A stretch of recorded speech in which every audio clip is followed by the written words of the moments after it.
been serving the Cheyenne Bottoms area for over 4 generations. When you're ready for a new truck or car, be sure to stop by Manweather's and visit with Gene or the guys. They have a wide range of new trucks and new cars, plus a complete body repair shop and service department. Manweather Chevrolet, in business for over 4 generations. Ellenwood Packing Plant is proud to be a sponsor of Ellenwood Eagle Sports. Having Central Kansas for over 30 years, Ellenwood Packing Plant is your main source for beef and pork cuts. Plus, don't forget about the fresh deli. Ellenwood Packing Plant wishes all the Ellenwood Eagle athletes good luck and congratulates them on achieving the teamwork, leadership, and good sportsmanship. Ellenwood Packing Plant on 56 Highway, just west of Ellenwood. Whether you had planned to attend another college or weren't planning on attending college at all, it's not too late to enroll for classes at Barton Community College. Take one class or many classes, online or in person. Get the day classes or perhaps get one course free. Find what drives you at Barton. And if you are unsure what you want to do, Barton can help you with that as well. Campus tours are available, so call the admissions office today and get driven with Barton.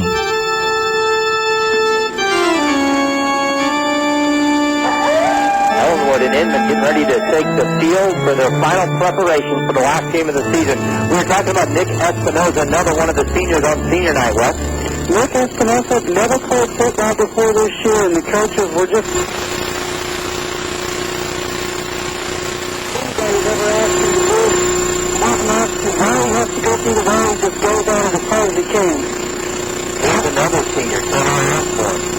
Well, Chandler, it's unfortunate that his shoulder didn't hold up because he was playing some pretty good fullbacks for the Eagles, and he'd really done some things with this offense that made him a threat up the middle and opened up those outside runs for the fullbacks. David Jefferson, a 6', 200-pound senior. David's played mostly JV for the Eagles. He has filled in at tackle on the defensive line a couple times. He's there every day in practice. He's got a smile on his face, and now kid's a good effort. Dave Hayes? No, started to switch around. Started at defensive end, then they had moved him out to linebacker. And kind of form out of guard. Matched up to the line of his head.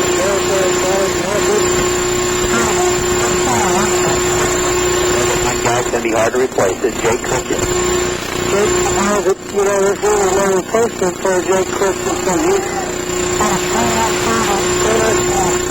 Been the leader in the bones of the offensive line.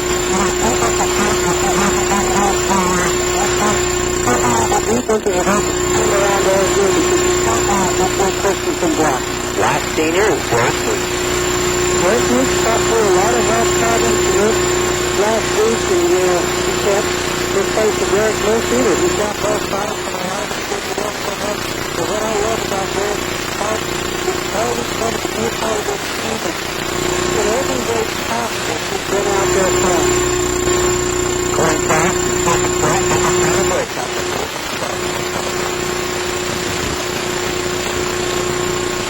Bringing in promotional products. If you want computer forms, brochures, and feel free to do it all. Because tradition of excellence and consistency. Cliff Crane is proud to serve the Ellenwood and Great Bend area. Feel free to congratulate the Eagles on achieving.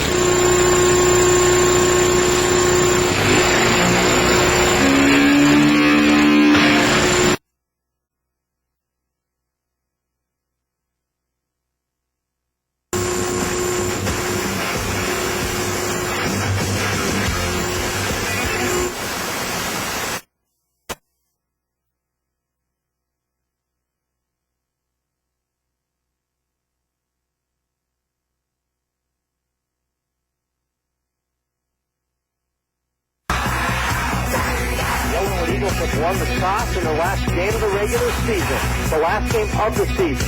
The 9 seniors are going out tonight, hopefully with a win. Inman is jumping around on the other side.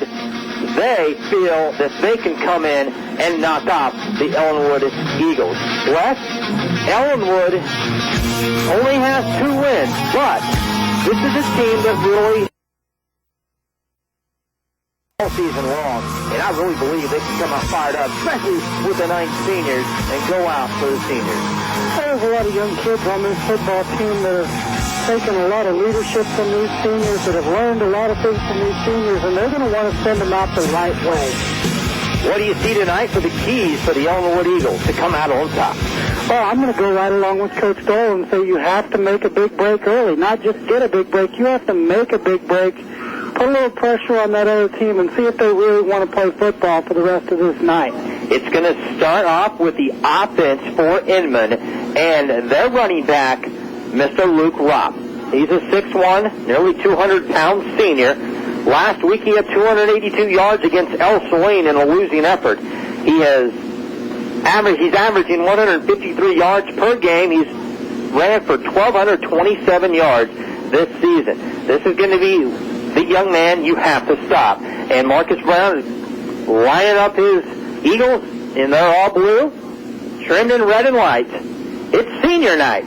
Chance Clausen, Kyle Corbett, Dalton Garrett, Nick Espinoza, Tanner Osborne, David Jefferson, Zayd Hayes, Jake Christensen, and Derek Moosen were underway. And the kick is gathered in at about the 22-yard line and brought forward for about 5 yards and tackled right there. That's where Inman will set up shop. 1st and 10 from the 28-yard line. Well, there's the first key to the game. Ellenwood is not going to kick the ball to Ropp. They're going to keep it away from him.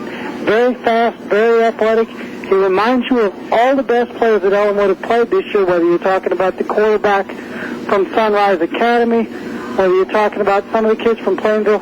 This kid is fast. It's going to be key for Ellenwood to hit him early. I talked to some coaches earlier this week that say he doesn't like to get hit a lot. Single back formation.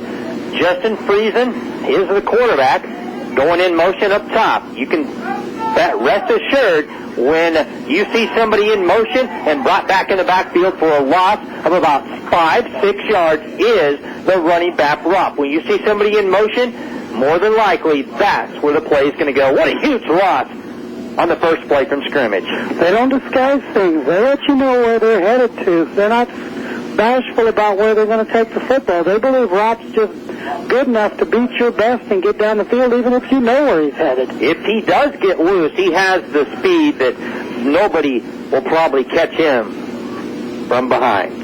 Definitely going to have to take good angles if he gets any space at all. Friesen has 4 wide receivers, man in motion, stops at the slot back on the right. There's a handoff straight up the middle to Ropp. He breaks the tackle back to the line of scrimmage, and original line of scrimmage, and brought down right there. He does pick up the 60 loss and another one on top of that. 3rd and 9 coming up.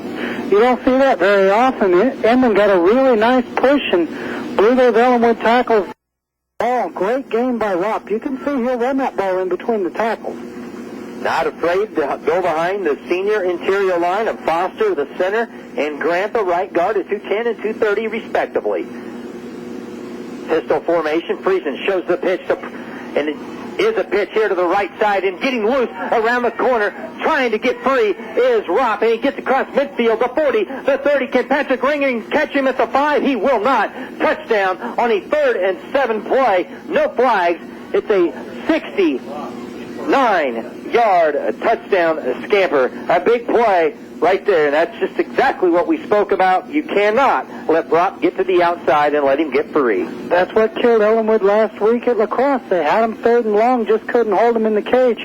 Ellenwood had a great job there, coming down, crashing on the quarterback, forcing the pitch, but the linebacker on this side, bit inside, had a bad angle, and Ropp just outran everybody else the rest of the way. And looks like Luke Ropp is also the kicker. Yes, he is. Holding is Devin Wenthy. Ropp sets up, kicks it. Looks like he may have missed it to the left. Wait for the official to signal. They say he got in there. It's good. Extra point up and good, just like that. 3 plays and a score. 7-0 Inman. Back after this on the Star 107.9. Businesses large or small, see the experts at National Billing for your account receivable billing, financing, and management needs. Let National Billing do your customer billing, freeing your valuable time and energy to manage or grow your business. National Billing provides immediate financing of your receivables, providing the cash to pay bills or invest in your business. National Billing is the expert in billing, collecting, and management. Contact Mel Wade and the staff for a non-obligation consultation. Located at 13 North Main, Ellenwood, a proud Ellenwood Eagles supporter. Serves as your more convenient stock to kick off or end any Eagle football game. So, huddle on into Serves. Serves is everything you need to tackle your thirst. Warm up or cool down with a wide selection of convenient food and flavorful drinks, including the Snowball. Serves has it all. And don't forget to fuel up with Conoco gas at Serves. Don't sit on the sidelines. See what's in store at Serves. Fill up. Unbelievable. That's why he leads the team in rushing. His longest run this year, 75 yards. That went for 69. That's Luke Ropp. He averages 153 a game, and after the first series, he's already halfway there. Patrick Ringering with the kickoff keeps it around the near side of the field. Maybe a face mask as he got brought down. No, it was just with the shoulder. And he'll be stopped at the 30-yard line. That's where Ellenwood will set up shop for their first time. But wow, how about Ropp and the outside blocking? Well, that's something to be reckoned with all night long. Your outside linebackers have to stay outside, keep that outside arm free, and force that play back inside if they can't make the tackle. Because Ropp's not going to get caught from behind by very many people, certainly not anybody on this field. Now, unfortunately, Patrick Ringering is the only one who might have an opportunity, but you could see right there he came from the far side of the field and still came up about 8 yards short. Ringering is that quarterback, hands it off to Brown around that right side, and the offensive line. Is Moose getting a start tonight? I know he's been sick. Yes, he is. And opening up that hole along that right side. Jake Christensen, Zay Hayes, Derek Moose, all in there. Derek Moose has been out there all week, so there was never any doubt that he'd be part of this lineup.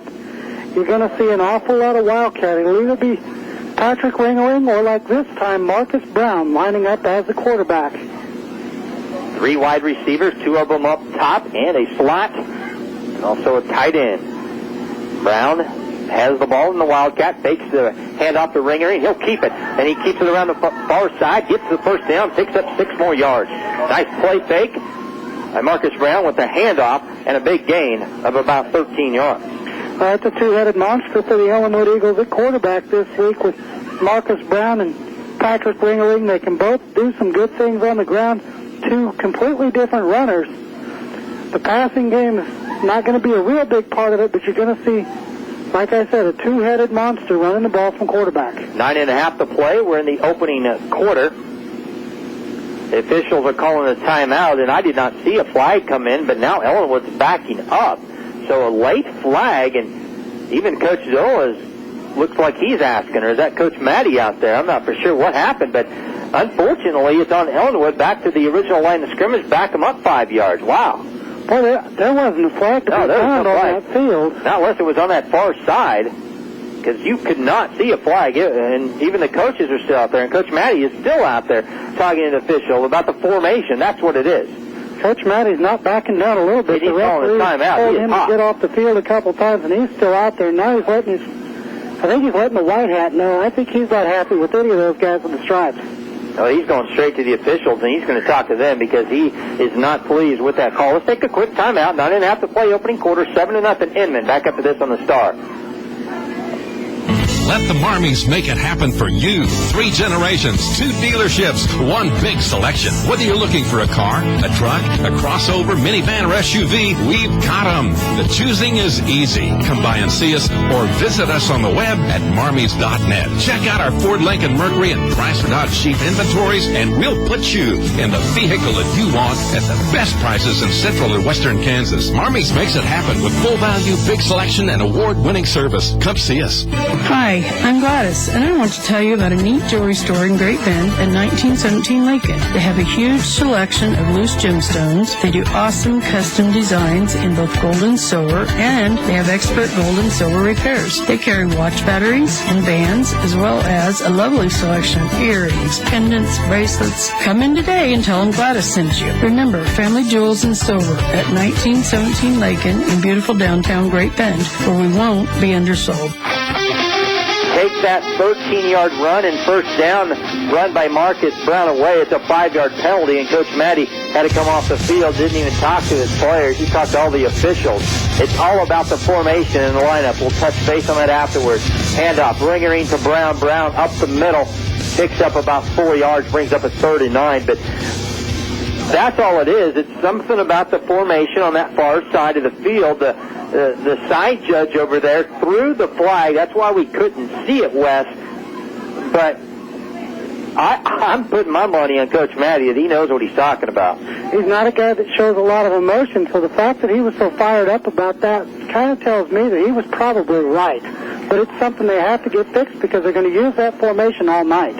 Wildcat with Brown in the backfield on 3rd and 9. Fakes the handoff to Garrett. Brown throws right. He throws the pass for a first down completion of 12 yards to Kyle Corby.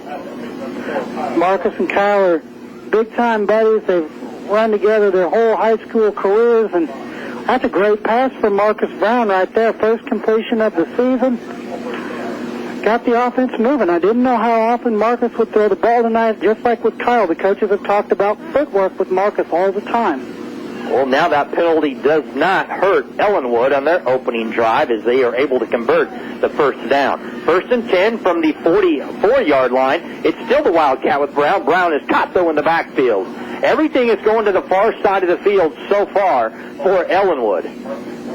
I think maybe Marcus missed a hole there. That was a problem all week in practice. He likes to cut that ball outside, probably a little early. They want him to get up between the guard and center hole, and he's a little wider than that there, and I think he probably missed his hole and lost a yard or two. Lost a couple. He has 3 carries for 5 yards. He's 1 for 1 passing. Marcus Brown still at Wildcat? No, it's Patrick Ringering now under center with Brown behind him. 1 back, 3 wide receivers. Handoff. Marcus Brown. He tries to spin back inside around the tackle, and he does, but only picks up 4 yards. Marcus Brown, whether he misses a hole or not, is always going to get to the line of scrimmage moving fast and hard. He's not a kid that's going to tiptoe out there. He's a real football player. It's a nice game. It's a 3rd and long. We'll see what Coach Matty goes to here. It's either going to be that Wildcat. Every once in a while they're going to go with the slot formation that we've seen most of the year. So as they come out of the huddle, it's looking like it'll be the Wildcat with Patrick back there. Derek Moose, Zade Hayes, Jake Christensen, Garrett Hayes, and Ian Gehring. That's the line. Brown drops back to pass. There's a long pass, I should say, to look like a open wide receiver, but at the last minute closing the door on Cameron Williams. But Brown had to release it as he was getting hit, falling to his back. Brings up a 4th down. You probably expect Ellenwood to punt this football at about midfield. Well, you've got to punt at this juncture of the game. It's too early. I know it's close. It's 4th and 6, but you've got to punt, put Inman back, and make them travel a long road to get to the other end. 7:15 to play. We're in the first period. High snap. Ringering goes up and brings it down. The left-handed kick takes an Ellenwood bounce, and it might die inside of 5. It just rolls and across the goal line. 7:06 to play, opening quarter. It's Inman 7, Ellenwood 0. Back up to this on the Star 107.9. For a quality pre-owned car or truck, visit KW Auto Sales in Ellenwood. If they don't have what you're looking for, no problem. Kerry will travel far and wide to find you the right vehicle. Plus, you can rest assured knowing your car or truck purchased from KW Auto Sales is always reasonably priced and backed by a warranty. KW Auto Sales of Ellenwood is proud to support Ellenwood Eagle Athletics. Oh, it's convenient, fast, clean, and fun. Do the Zip Stop, baby, when you're on the Zip Stop is now serving Hunt Brothers Pizza at 3 locations. Stop in at 10th and Grant, or 19th and Main in Great Bend, or 200 East Santa Fe in Ellenwood for great tasting Hunt Brothers Pizza. Get a whole pizza or buy it by the hump. The Zip Stop serves pizza just the way you like it. All toppings, no extra charge. Zip Stop, baby. Ooh, it's convenient, fast, clean, and fun. Do the Zip Stop, baby, when you're on the run. Brandon Cotman, the 5'10 junior, first play from scrimmage on this series for Inman, catches a 14-yard reception from the quarterback, Jake Friesen. Nice little bubble screen pass back there. You slipped into the middle. Friesen turns with the left hand. He throws it out to a wide receiver who catches it at the marker. Now up the field for a 16-yard gain. How about Inman coming out throwing the football? Well, I thought maybe there was a hold there on that far side, but they are throwing the screens right now. They've got the screen game installed. They want to attack the Eagles and get those athletes in space to have an opportunity to take advantage of that speed. Ball almost at midfield. Ropp has not touched the football yet on this drive. He has a 69-yard touchdown run. Third play from scrimmage on the first series for Inman. They lead 7-0. We're in the first. Ball sits on the 48. Friesen will keep it. He's across midfield trying to find an open hole in the secondary of Ellenwood, and he does enough to pick up the first down. 12 yards, Jake Friesen. Just a quarterback draw there. Again, the middle of the field just vacated by the Ellenwood defense. They're not maintaining their lanes as far as holding those gaps down in the front of the defense. And right now, Inman definitely looks like they maybe smell blood in the water, and they're taking it right to the Eagles. Ellenwood needs to get a quick stop. They don't want to get down early in this contest. It's senior night for the 9 seniors. In motion, the wide receiver from the far side. Left-handed Friesen drops back to pass. Almost knocked away by Ringering, but the tight end's able to gather it, and that's Lance Schroeder. Lance Schroeder with a 12-yard pickup. Nice 10 and 15-yard pickup on the 3 receptions so far. Well, they're doing a really good job of just getting that ball out quick. They're throwing the short routes and just letting superior athletes get the ball in space and challenging the Eagles. Okay, tackle us with nobody else around us. Clock rolls at 5:50 to play in the opening quarter. 7-0 Inman. Friesen has Ropp in the backfield. Ropp gets it. He breaks one tackle at the line of scrimmage and then plunges forward for about 2 more yards, and that's where he's gang tackled by a host of linebackers. Marcus Brown, Ian Garing's also in there. Well, right now everything's a positive gain for Inman. They're just coming off the ball a little stronger. They've got a little more excitement, a little more bounce to their steps. Ellenwood needs to definitely answer this because Inman's taking it right to them. Ellenwood would like to stop this team, and Inman, who averages 25 points a contest, they already have 7 in this first quarter. Left-handed pass right across the middle on a slant, and a nice catch by the wide receiver, Devin Wenthy, the senior, with a great grab, his second of the night. And it's another first down. Throws a really nice ball, doesn't he? It's not really complex routes, or they're not asking him to chuck it way downfield, but he hits the receiver right in the hands with an opportunity to run with the ball. Really challenging Ellenwood in the secondary right now. Hurry up offense. Inman hands it off to Ropp. Ropp breaks the tackle. He gets forward for a gain of only about 5 yards before he's driven out of bounds by Marcus Brown. At this point, that's a short gain for Inman. Everything's positive. The Eagles right now are on their heels a little bit. I know Coach Dole's going to have to get some blitzes, some things going in the middle to try and maybe get his players on the front foot again. The defensive line, Jake Christensen, Zabe Hayes, Cameron Williams, Ian Garing, Garrett Hayes, they're all in there trying to stop this potent offense. Friesen out of the pistol, keeps the football, and he drives forward. He was stopped, and then he drives forward with keeping the feet rolling, and he gets tackled after he picks up the first down. It's another first down on this drive. That's their 5th of this drive. The 8th play coming up. The ball sits inside the 10-yard line with 4 minutes to play in the opening quarter, and Friesen and Inman are knocking on the door again. Boy, they're just chewing up chunks of yardage right now. Everything's working for them, no matter what they go to. Friesen fakes it to Ropp. No, it's a bad snap. Friesen has to go back and get it, and he breaks 2 tackles and gets loose and gets back to the original line of scrimmage while Garrett had him in the backfield. He slipped that tackle, and then Garrett Hayes had him, and he slipped that tackle. How about the agility, the ability right there of the quarterback Freeze? Even on a play like that, where it's a busted play, the snap gets away, rolls away from him by about 8 yards. He got back to it, he picked it up, and then it wasn't like Dalton Garrett overran the play. Dalton Garrett was there. Friesen just ran through the tackle, broke a tackle, and ended up back to the line of scrimmage. Everything's falling right now for the Tetons. 60 yards a game on the ground for Jake Friesen, 91 a game through the air. He's knocking on that in the first quarter already. Friesen fakes the handoff to Ropp. He ducks under one tackle, but there's Marcus Brown to clean it up for a no gain, maybe even a loss of a yard. Brings up 3rd and goal. Right there, Marcus Brown coming up with his first big play of the night. A little quarterback follow. He fought through the block, got back there, good, solid tackle. That's what Ellenwood needs to do. When you tackle, drive right through it, keep your feet moving, and finish the play off. That's how you're going to get Inman off the field. 3:20. Clock rolling in the opening quarter. Last game of the season. It's a district game, but both teams will have to go home after this night. 4 wide receivers, Friesen in the pistol. He sends Ropp in motion to his right. Friesen drops back to pass. Throws a little screen right over the middle to a wide open running back out of the backfield. Slot position, and the drop, Cody Seiler. First drop of the game, first incompletion. It was there. I kind of expected when Ropp came out on the motion that they were going to throw a swing pass to him, but they just went to a player out of the slot on a little circle route in the middle of the field. It was right there in his hands. He just couldn't come up with a catch. 4th down. Big opportunity for Ellenwood. 4th and goal. Clock is stopped at 3:03. It's 4 wide receivers, Friesen with Ropp in the backfield. What will they do?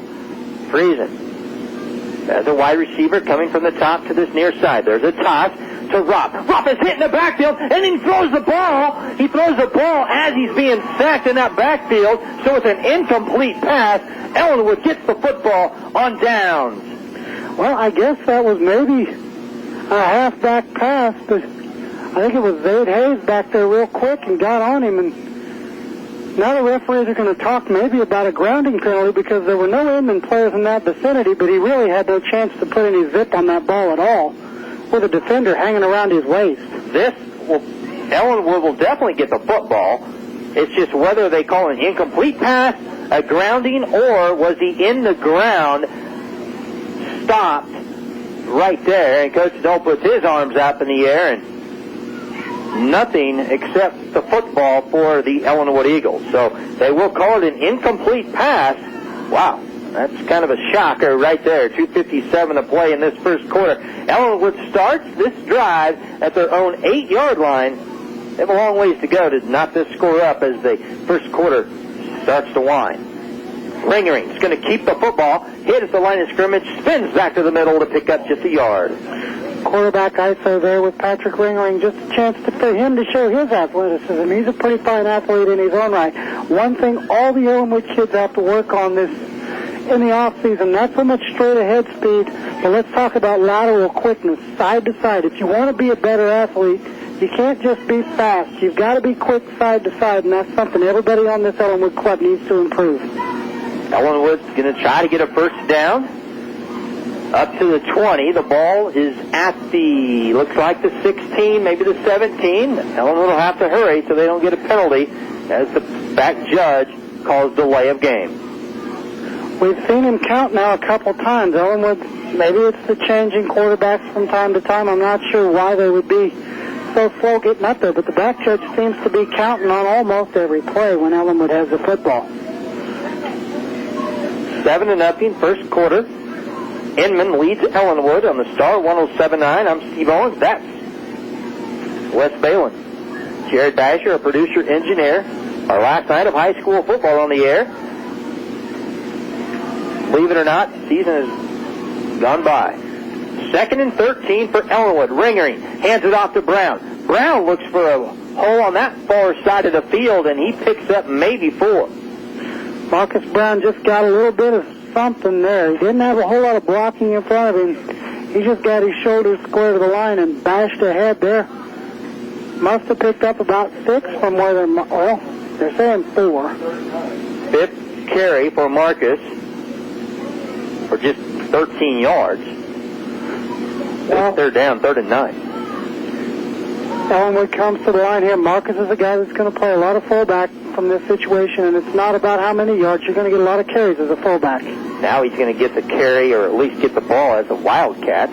Marcus Brown's going to drop back to pass from his own end zone. No, he can't find him, and now he does it at the last minute. It's Cody Easern. Cody picks up the first down and then tackled at the 30-yard line. A nice job by Marcus Brown finding the wide open Cody Easern, and Cody, the sophomore, gathers it in. That's a great job by Marcus. He was looking to one side, didn't have anything at all, looked back, saw the rush, rolled out a little bit, and then found Cody Easern. I believe that's just Cody's second catch on the year. And that's about a 16-yard gain, it looks like. 2 for 2 now, Marcus is, or make it 2 of 3 passing. Brings up 1st and 10. Marcus will keep it with that cast on the right hand. Completes another pass across the middle to Kyle Corbett for 6. Now there's something we saw on that play as Marcus rolls out. He didn't stop and get his feet set. He kind of drifted a little bit, and that was kind of a dangerous pass. Still picked up 6 yards, but he's got to get the mechanics cleaned up a little bit, or that could lead to some problems later on. He needs to stop, set his feet, then throw the ball. If he drifts, he's not going to get enough on it, and that's going to be a problem. Half a minute left in this first quarter. Ellenwood has not scored. Inman has scored once, and they converted the extra point to make it 7. Brown keeps it in the Wildcat. He keeps it and hitting the backfield, loses 5 yards. It's probably going to be the last play of this opening quarter, but that was a good penetration move by the defensive line. I'm a little surprised by all the passes Marcus has thrown, but in all reality, he was supposed to be the quarterback on this team before he broke that left arm. That is the end of the quarter. 7-0. Inman scored in their opening drive on a 69-yard touchdown run by their leader, Luke Ropp. Back after this on the Star 107.9. Hi, I'm Emmitt Smith. Sports has given me a lot to smile about over the years. But as an athlete and the father of young athletes, I know how important it is to protect yourself from injury. That's why I've teamed up with the American Association of Orthodontists to encourage athletes to play it safe. I've seen firsthand how quickly an accident can happen when out on the field, the court, or even the dance floor. Wearing protective gear like mouth guards, face masks, and helmets can reduce the risk of injury and keep you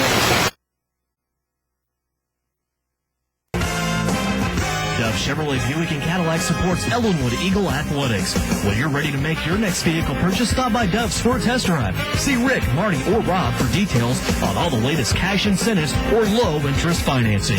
They'll do their best to match you up with the vehicle that best meets your needs for comfort, reliability, and value. You'll be glad you chose Dove Chevrolet Buick Cadillac on West 10th, right next to Brahms in Great Bend. Good luck, Eagles. Not really that bad of an opening quarter for the Ellenwood Eagles West. It's about big plays. That's what has happened so far in this game. One big run, a 69-yard touchdown scamper by the leading rusher for Inman, Luke Ropp. Well, right now, Ellenwood doesn't have a Luke Ropp, so they have to drive the ball 4 yards, 5 yards at a time, and they have to contain a kid like that. Can't let him get loose to have any sort of chance. As we start the second quarter, the ball in the 31-yard line of Ellenwood. They have to go 9 yards to pick up the first. Brown will keep it. Now he drops back to pass. He's hit. As he releases it, it's an incomplete. Ellenwood will have to line up and punt the football away for the second time. Marcus Brown there again looks one way, has his man covered up, had to hold on to that ball longer than he would like. He had pursuit coming on the backside, and he knew it.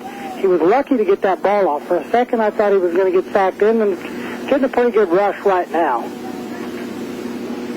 Patrick Ringering going to step back to punt. Has Kyle Corbett in front of him. If Ellenwood likes to maybe put a fake in there, they have Marcus Brown in one slot position, and Marcus is in motion up top. High snap. Patrick Ringering barely gets it away with the left foot. Now catching it on the run is Inman, and tackled right there is Brandon Cotton. That's a good punt from Patrick. He had pressure coming to him. He's back to where he's doing a little more of that rugby-style punt. He rolled. There was pressure on him. Still got the ball off. Decent punt. Good coverage by Ellenwood, getting downfield and stopping the play before it could really get started. Inman's going to have good field position here, those two. Absolutely, on their own 49-yard line, so their third opportunity touching the football, but they've only managed 7 points. Ellenwood has to feel lucky about that. There's a handoff to Ropp. He's very patient, waits for the hole to open, and he gets forward and picks up 6. Boy, right there, the thing you said was the key to the play is the patience of Luke Ropp. He waited for his offensive lineman to clear something out for him. Got a nice gain. It's unusual to see the Ellenwood interior line getting pushed backward. We hadn't heard a lot about the Inman offensive line, but they look pretty darn good right now. They go like this across the line, 230, 200, 210, 230, 240. They're pretty big. Friesen hands it off to Ropp one more time. This time he gets free along the outside. A nice tackle by the wide receiver at the 30. That allows Rupp to get free for another 8 yards. That's a pickup from the 45-yard line down to the 25-yard line, a 20-yard gain for Rupp. Luckily, he ran out of bounds. Well, they got, again, just getting outflanked on that outside. The outside linebackers are not getting the sort of contain that you need. Again, you've got to keep that outside arm free. You've got to fight, and you've got to hold that play in. You can't let him get to the boundary. Luke Rupp gets it one more time, but he's hit in the backfield right away as he got the football and put down by Marcus Brown, and also in there to help make the tackle was Garrett Hayes, a loss of 4. That's a little more what we've gotten used to watching this Ellenwood defense. They've been stout up the middle all year. That time they went for a little interior run with Rupp, but the inside linebackers were there, and if your inside linebackers make a play, that means your defensive tackles ate up some blocks as well.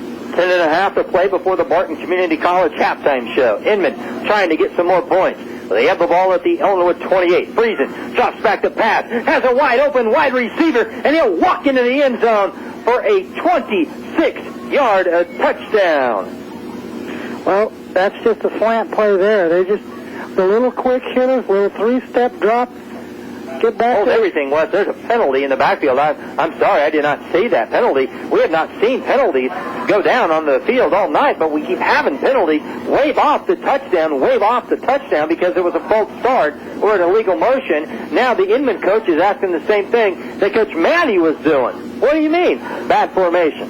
That will erase that touchdown with pleasure, Steve. I don't know where the flag is coming from. I mean, seriously, you cannot see a flag out there on that field, and there's been 3 penalties already in this game, and we still have not seen a flag, though. Not even being picked up. You almost wonder if all the guys have flags. I've tried to look at the side judge over here, and I don't see one in his back pocket, frankly. Now back him up 5 yards. Inman will have it on the Ellenwood 34-yard line. Second and about 18. There's a pass here to this near side to the wide receiver. Looks like he stepped out of bounds, but he stays in bounds, and now he goes back across the field and doesn't go anywhere. Now the ball is loose, and Inman comes up with it, and it's their center coming out with it, Ryan Foster, but they say Devin Wenthy is down by contact. So a lot of running around, but actually nothing to show for it but a loss of a yard. Looks like a little backyard football there. He came out here, and they kind of hemmed him in, and he juked a couple guys, went back for the middle, and running around, broke a tackle. The ball came out for a second, and got a little wild out there, Steve. 3rd and 20 for Inman. Here comes Inman charging to the line. They're ready to roll. Going to come out with that pistol look once again. Friesen has his speedy Rupp in the backfield. Little screen pass to Rupp. He switches the ball from the right hand to the left hand, but he's gang tackled, starting with Marcus Brown after only a gain of 6. And there's also in there to help make the tackle, the big daddy, Garrett Hayes. Those 2 guys at inside linebacker have really come up big for Ellenwood the last 3 weeks. The scoreboard has shown some ugly things, but it hasn't been because of the inside linebackers by any means. Marcus Brown and Garrett Hayes have done an exceptional job in there against some tough teams. Inman looks like they're going to line up and go for it. They need to pick up 15 yards. Ball is on the Ellenwood 30-yard line, almost at 31. Friesen rolls to his left. There's a screen and a pass right over the middle that's going to be caught, and a touchdown, and there's no flags this time. Devin Wenthy will gather it in. A beautiful pass for a 30-yard touchdown reception to Devin Wenthy, the senior wide receiver. It was great coverage, great pressure by a blitzer off of the end, but Friesen, the quarterback, able to step back and hold his composure and complete the pass. He's shown pinpoint accuracy so far, Steve. He might be almost as impressive as Rupp with just the way he's put the ball exactly where it's had to be time and time again. Rupp on for his second extra point. It's up and through the uprights. He's 2 for 2 tonight. That makes the score 14-0 Inman. We're in the second quarter, 8:39 to play before the Barton Community College halftime show. Back after this on the Star. Calling all businesses, large or small, CD Experts at National Billing for your account receivable billing, financing, and management needs. Let National Billing do your customer billing, freeing your valuable time and energy to manage or grow your business. National Billing provides immediate financing of your receivables, providing the cash to pay bills or invest in your business. National Billing is the expert in billing, collecting, and management. Contact Mel Wade and the staff for a non-obligation consultation. Located at 13 North Main, Ellenwood, a proud Ellenwood Eagles supporter. Hi, I'm Gladys, and I want to tell you about a neat jewelry store in Great Bend at 1917 Lincoln. They have a huge selection of loose gemstones. They do awesome custom designs in both gold and silver, and they have expert gold and silver repairs. They carry watch batteries and bands, as well as a lovely selection of earrings, pendants, bracelets. Come in today and tell them Gladys sent you. Remember, family jewels and silver at 1917 Lincoln in beautiful downtown Great Bend, where we won't be undersold.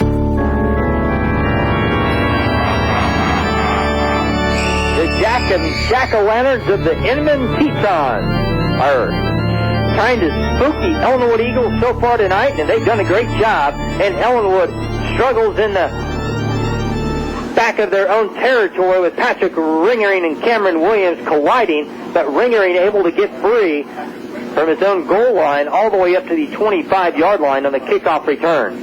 Well, Patrick showed a little bit of athleticism there. I think he got popped pretty good at the end of that play at about the 25, but Patrick got up there behind that wall, got a good move on, and got up the field. Good return for Patrick Ringling. Hasn't had a lot of opportunities because, frankly, teams don't kick it deep anymore, Steve.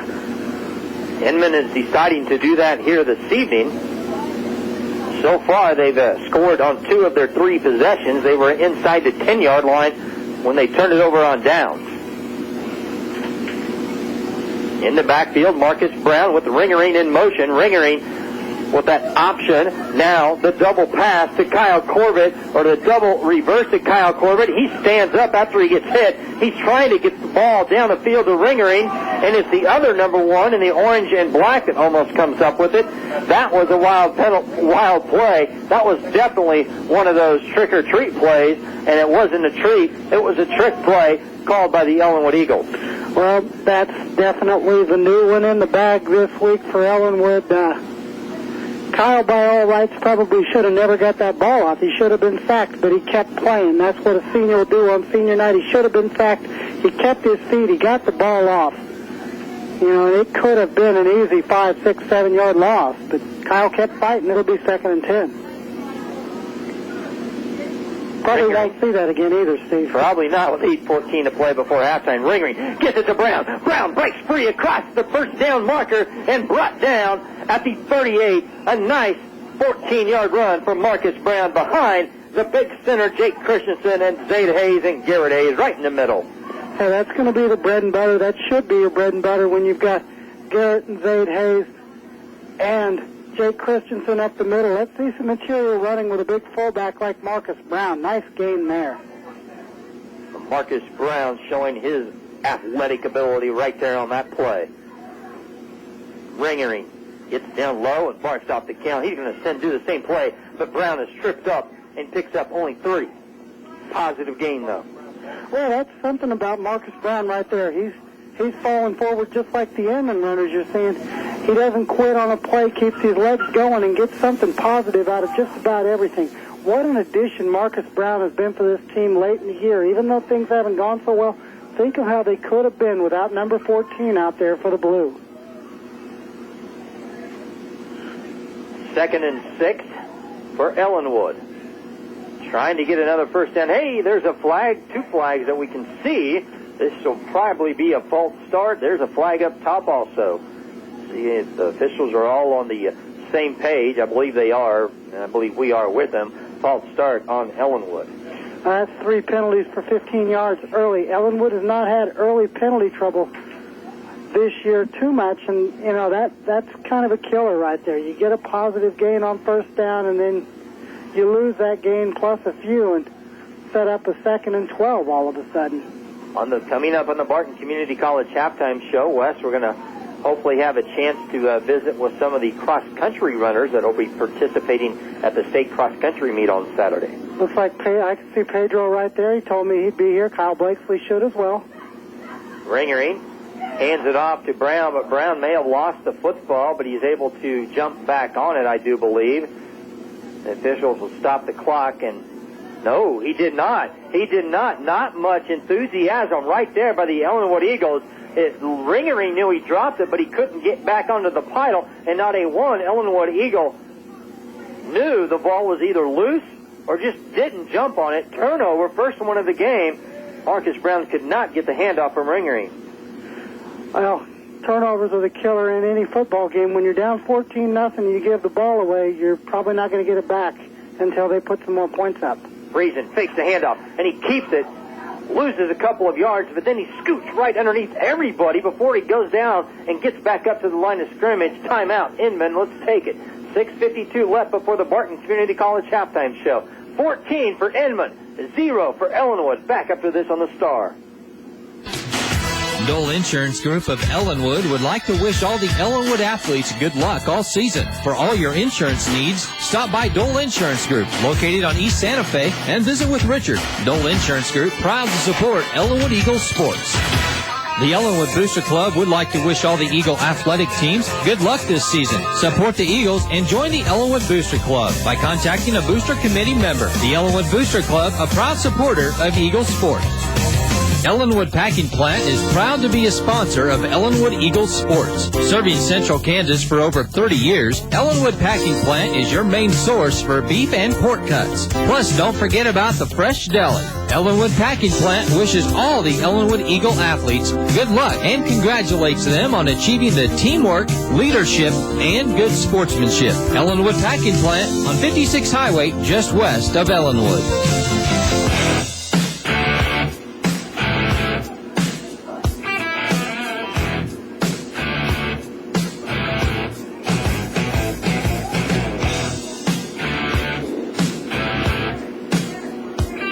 Out of the Inman timeout, 6:42 to play before the Barton Community College halftime show. Friesen takes his Keydons right up to the line of scrimmage. He fakes the handoff. He looks for a wide receiver to get open. He can't find anybody, so he just takes off running along the far side, finds the first down marker, and then tripped up after he gets another yard. Nice run by Jake Friesen. He already has 6 carries after that run. Picked up, about 10 yards? 30 yards in this contest already. Look at everybody in the stands with a hot chocolate. It's a chilly night. It dropped down to below freezing last night. Well, it's good to be back up here in some shelter after last week. Home is a very good place, I've learned from some of our trips this year. 1st and 10, ball on the 28. Handoff, Ropp breaks free of the tackle of Marcus Brown, but Brown is able to at least grab the back of the bottom side of the jersey and pull down Ropp, or Ropp would have been gone again. Ropp, with over 100 yards rushing on 9 carries, picks up 7. Boy, every time he gets it, there's nobody getting to him until he's at the second level or maybe completely into the defensive backfield of the Ellenwood Eagles. That offensive line for Inman is doing a very nice job early on. Inman has 14 points. They're trying to add to it. 2nd and 3. Friesen. Ropp up the middle again and tackled right there by Jake Christensen, but he picks up 2. You know, when you come along, they're bringing a receiver in motion, kind of a hip-hop motion across there. Ellenwood's bringing all their linebackers and their safety to that side of the field, and Inman's still getting positive yards. That tells you what the Inman offensive line's doing, because they're outnumbered on that side of the field, but they're still pushing the blue shirts backwards for positive gains. Inman just 3 wins on the season. Ellenwood with 2. Friesen again to Ropp, and it's wide open in the middle. A 18-yard, make it a 19-yard touchdown run. Ropp had nothing but pay dirt once he got the handoff right up the middle. There was nothing to that play. Ellenwood's only hope there is that he trips over a yard line going in, because there weren't any blue shirts left. That's something they've hit once or twice in this game, and right now the coaches are going to have to fire up some people, because there's 5:07 left. At this point, it looks like they could easily have 50, 60, who knows how many, if Ellenwood doesn't find some more effort. Ropp trying to make it 3 for 3 tonight on kicking extra points, and he does. 21-0, 5:07 before the Barton Community College halftime show. Back after this on the Star, 107.9. Let the Marmies make it happen for you. 3 generations, 2 dealerships, 1 big selection. Whether you're looking for a car, a truck, a crossover, minivan, or SUV, we've got them. The choosing is easy. Come by and see us or visit us on the web at marmies.net. Check out our Ford, Lincoln, Mercury, and Chrysler Dodge Jeep inventories, and we'll put you in the vehicle that you want at the best prices in central and western Kansas. Marmies makes it happen with full value, big selection, and award-winning service. Come see us. Whether you had planned to attend another college or weren't planning on attending college at all, it's not too late to enroll for classes at Barton Community College. Take one class or many classes, online or in person, GED classes, or perhaps get workforce training. Find what drives you at Barton. And if you are unsure what you want to do, Barton can help you with that as well. Campus tours are available, so call the admissions office today and get driven with Barton.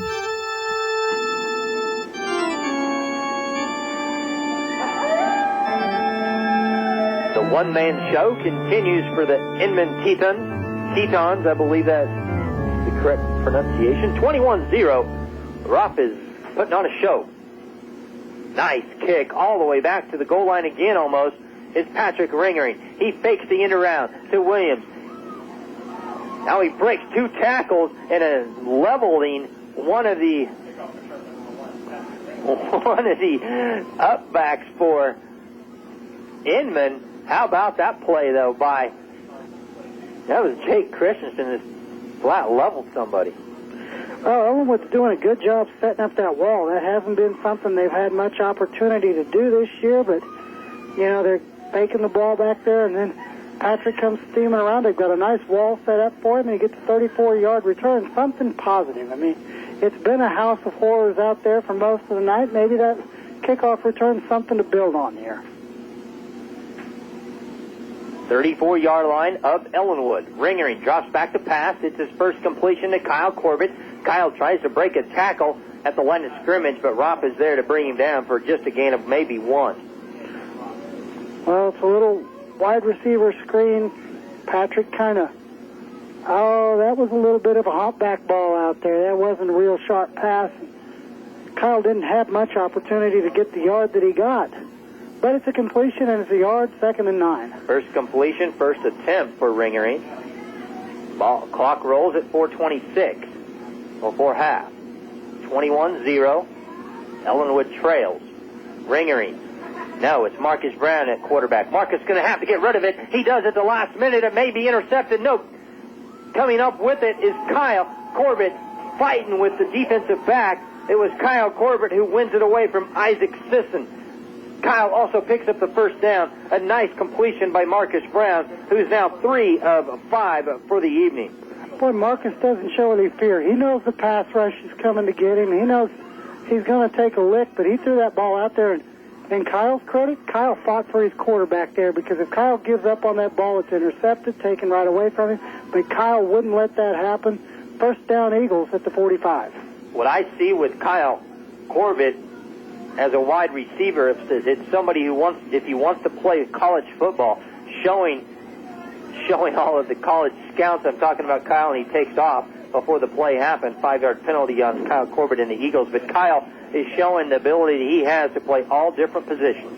Classic case of the broadcaster jinx there. Steve broke it out and dropped it on Kyle's head right there. Sure did. Kyle's playing a pretty good ball game tonight. Has 4 receptions for 29 yards. I think maybe Kyle's experience at quarterback came into play on that last pass. So many times maybe his receiver hasn't fought for the ball, but Kyle knew, hey, I can save my quarterback here if I fight for that football. And he came up with a nice catch. Maybe that's something he's seen from the quarterback position a time or two. Brown in the backfield behind Ringering. 2 wide receivers up top, 2 down below. Ringering barking off the count, looking over to the defense. He hands it off to Brown. He breaks free across the middle for 6, 7, 8 yards. Nice drive by Marcus Brown, spreading out that defense with the 4 wide receivers, the Ellenwood Eagles. It's a good idea. You've got Marcus Brown. He's not going to dilly-dally coming through there. He's going to get to the hole hard, get his head forward, and pick up a nice 7 yards. Marcus Brown's quite a fullback, isn't he? He is doing a great job running the football and throwing the football. Same formation. Clock's rolling at 3 minutes. 2 timeouts remaining for Ellenwood. A handoff again to Marcus Brown. This time around the right side, up the middle, picks up 4 more yards, brings up 3rd down. Well, that's just the base offense that Ellenwood came into the year with, only except having the slots right on the line. They're spread out, so it looks like a spread, but really they're just opening up some space for Marcus to run that ball into. It's nice to see Ellenwood stay patient with the running game because they're getting some really nice gains. They could use one right here. It's 3rd and 4. Same formation for the 3rd consecutive time. Ringering drops back, looks for somebody to get open. He finds a man, Cody Easern. Cody picks up the 1st down. The ball across midfield to the 40. Boy, great blitz pickup there by Marcus Brown. Bad arm and all. If Marcus doesn't come up with that blitzing Inman player, Patrick Ringering's driven into the ground, and Ellenwood's going to have to punt once again. But he picked up the blitz and a very nice pass from Patrick. Cody Easern, 2 catches in one night. He's going to be a happy guy. He's playing a pretty decent ball game. 30 yards already receiving. Now Brown at the Wildcat does have Garrett behind him, though. So it's more like the pistol. Marcus, now he's going to get up the throw. He has Kyle Corbett downfield, and Kyle catches it as he's falling out of bounds. How about the catch? How about the pass? How about the offensive line? Giving Marcus Brown the opportunity to throw a 35-yard reception to Kyle Corbett. I'm telling you, Wes, Kyle is looking great at the wide receiver position. Boy, it's good to see a senior come up big on senior night. He will never play on this field after tonight. 81 yards through the air for Marcus Brown. 64 yards for Kyle Corbett. The ball inside the 10-yard line. Ringering to Brown. He pushes forward, keeps pushing. He has not gone down yet, but now the officials will stop the forward progress. Clock will roll, though. 1:50 to play before the Barton Community College halftime show. Oh, Ellenwood would just, there's no want to. They're not thinking about it. They flat have to score a touchdown. Absolutely. Marcus set this up with maybe the most beautiful pass of the year. Dropped it right over the defender, right on the sideline into Kyle's arms. Ellenwood now 2nd and goal. Ringering has Brown behind him.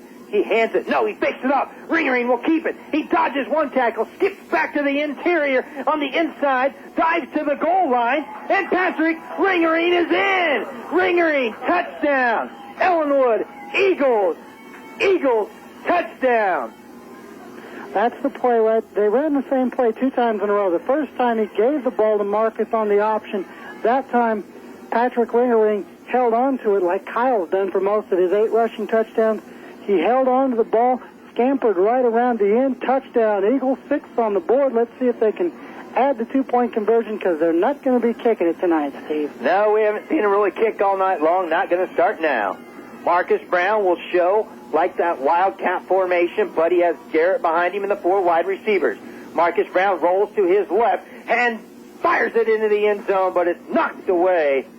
2-point conversion is no good. But the Ellenwood Eagles go right down the field, 66 yards, and score their first touchdown of the night, 21-6, 1:15 to left before the Barton Community College halftime show gets underway. Back after this on the Star 107.9.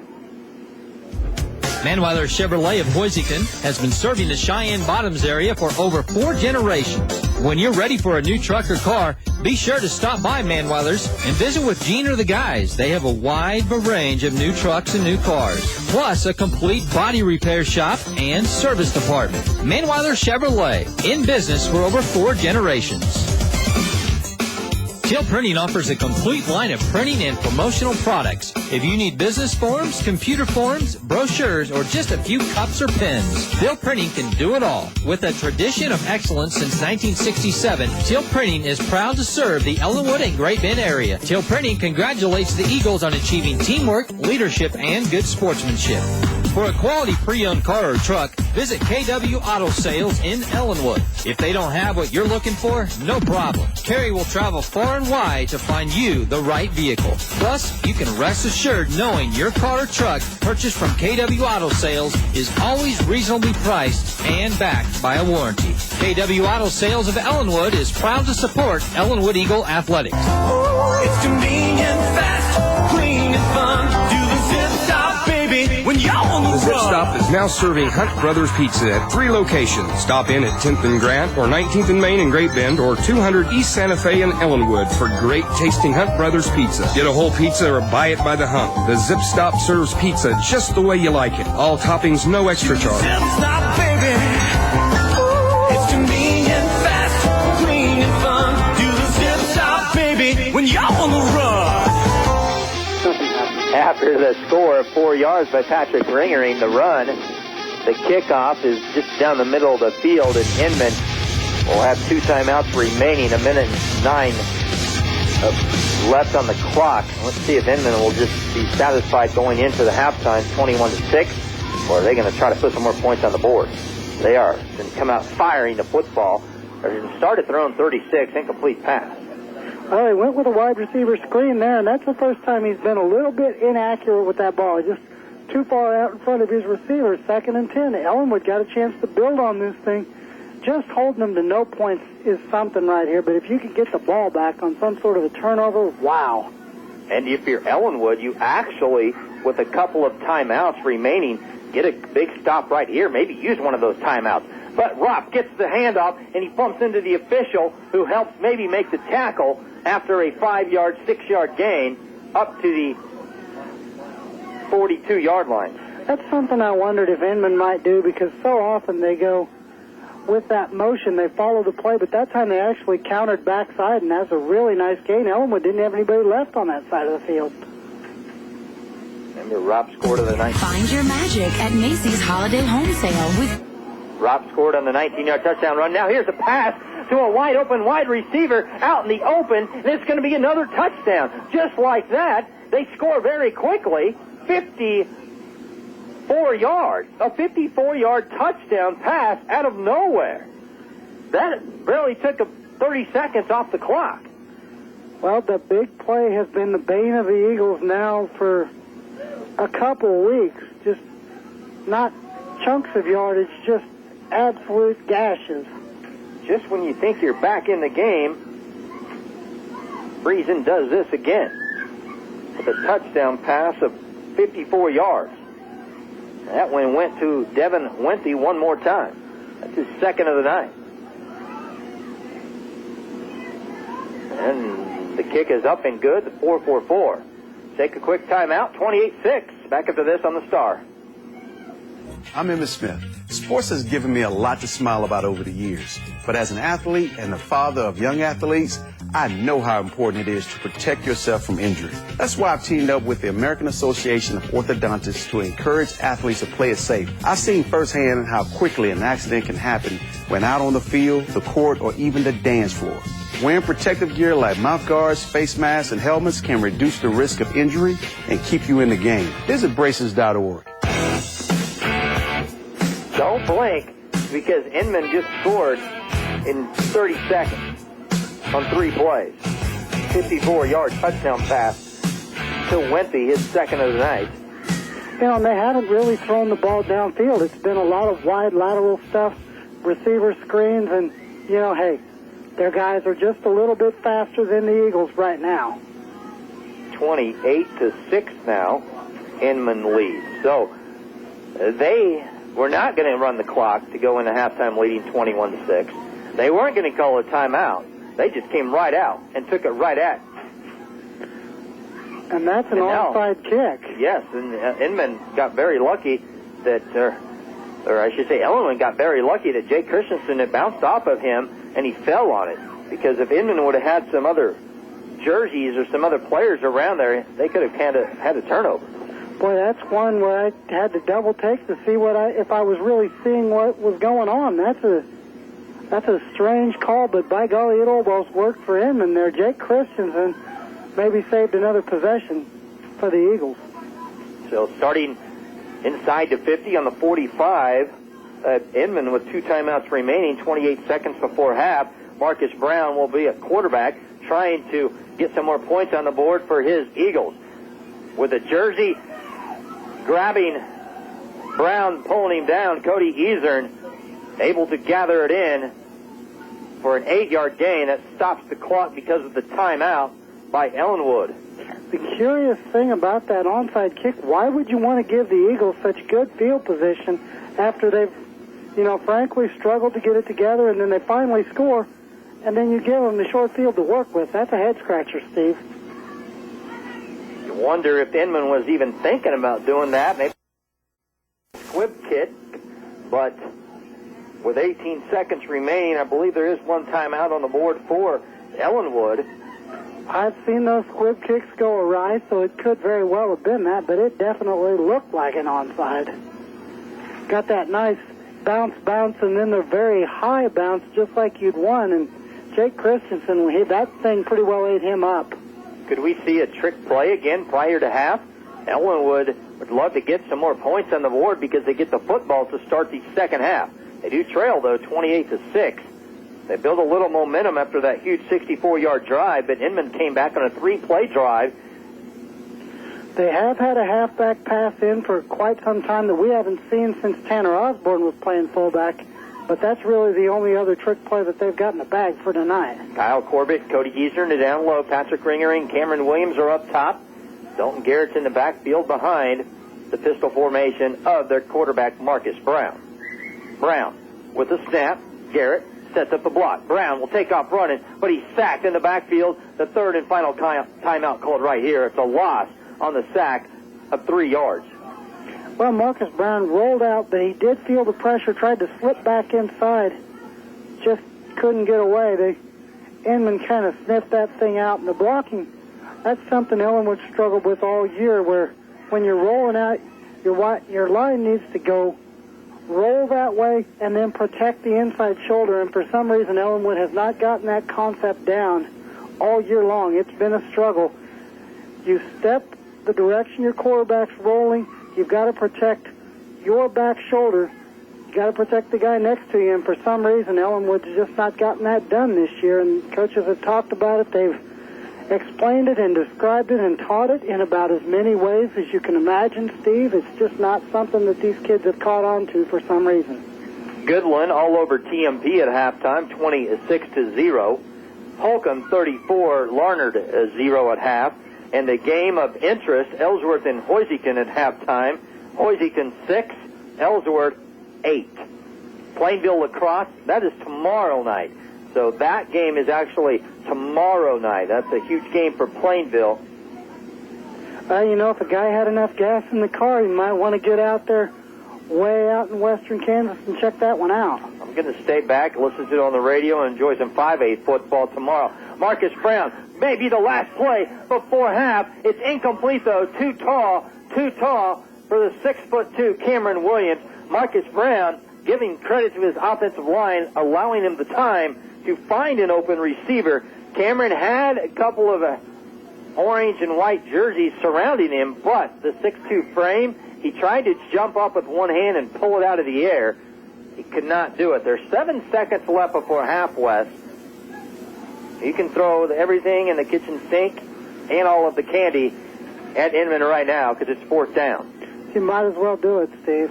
Marcus Brown drops back to pass. Plenty of time. Marcus going to the end zone to Cameron Williams, but it's out of bounds. And I can't believe this person running the clock leaves 1 second on the clock.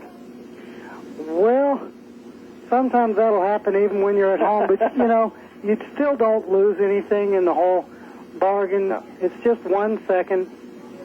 That's the correct call there. You've got to get one more play to the end zone. Usually the clock would be gone, But Inman will get the ball back 1 second from the Ellenwood 40.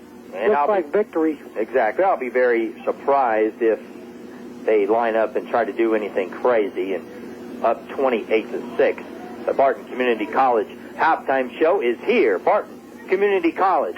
Get driven at Barton. 28-6. Inman leads Ellenwood on the Barton Community College halftime show. We'll talk with Michael Dawes, and he'll have an interview for us coming up. Then after about 8-9 minutes, Mr. West will talk to some of the cross-country runners, let you know what's going on at the state cross-country meet. Again, you're listening to the Barton Community College halftime show, where Ellenwood and Inman are battling in the final game of the season, 28-6. It's Inman over Ellenwood. Back after this on the Star. This is the Barton Community College Halftime Show. A first-half recap, analysis, and second-half keys to a win. Eagles football on the Star, 107.9. Dove Chevrolet Buick and Cadillac supports Ellenwood Eagle Athletics. When you're ready to make your next vehicle purchase, stop by Dove's for a test drive. See Rick, Marty, or Rob for details on all the latest cash incentives or low-interest financing. They'll do their best to match you up with a vehicle that best meets your needs for comfort, reliability, and value. You'll be glad you chose Dove Chevrolet Buick Cadillac on West 10th, right next to Brahms in Great Bend. Good luck, Eagles.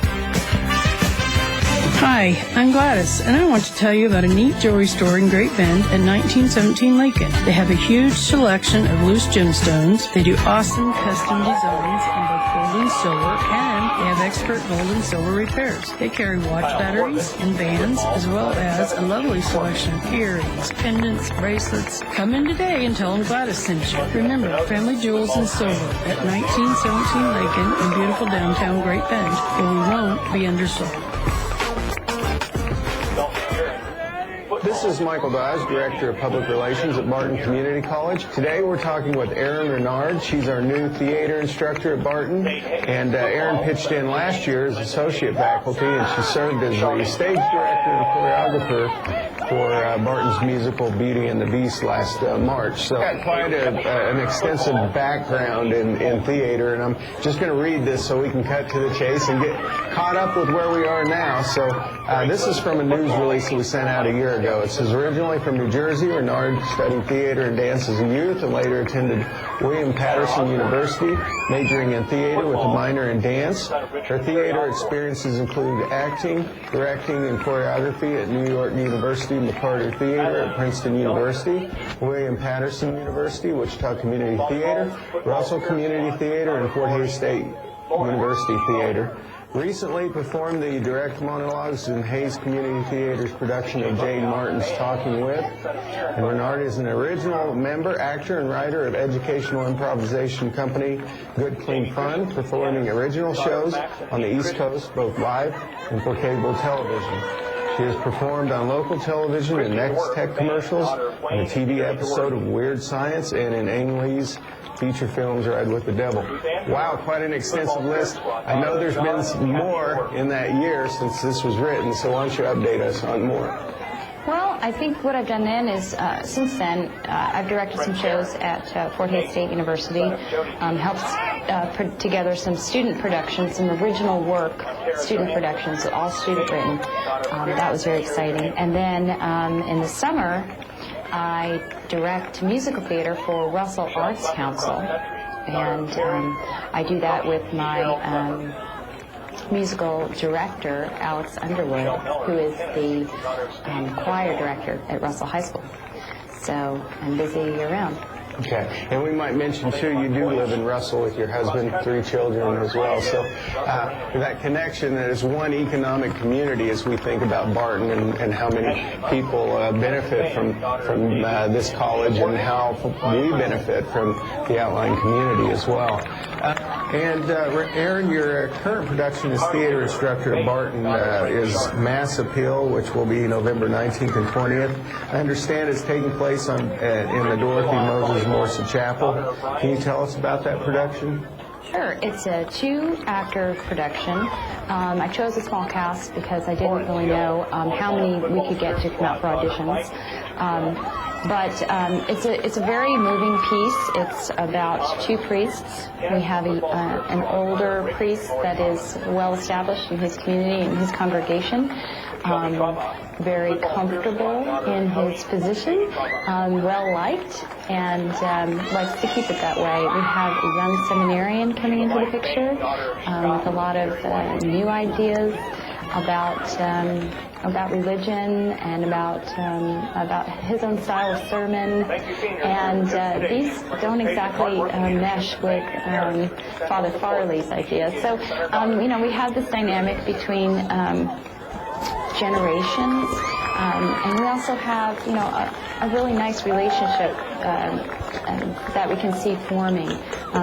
Even though they have such differences, they're able to agree or to come together on certain issues. And as the audience, we really get to weigh both sides and decide, who is in the right or who we feel most compassionate toward. But these characters are both flawed, which makes them interesting because, let's face it, we're all flawed at some point. And so these are real characters, and I enjoy the script. I did it in college. Not personally because it's 2 male casts, but I was part of the production, and I thought that it would be a good match and be a good fit here. I also like the idea that I can take theater out of the theater building itself, and the chapel is just a perfect setting. We don't have to build the set. The environment is already there. I think that will help bring the audience into the scene. I want the audience to feel as if they're a part of the production, and certainly not passive, but an active audience. And I think the actors we have are really coming along.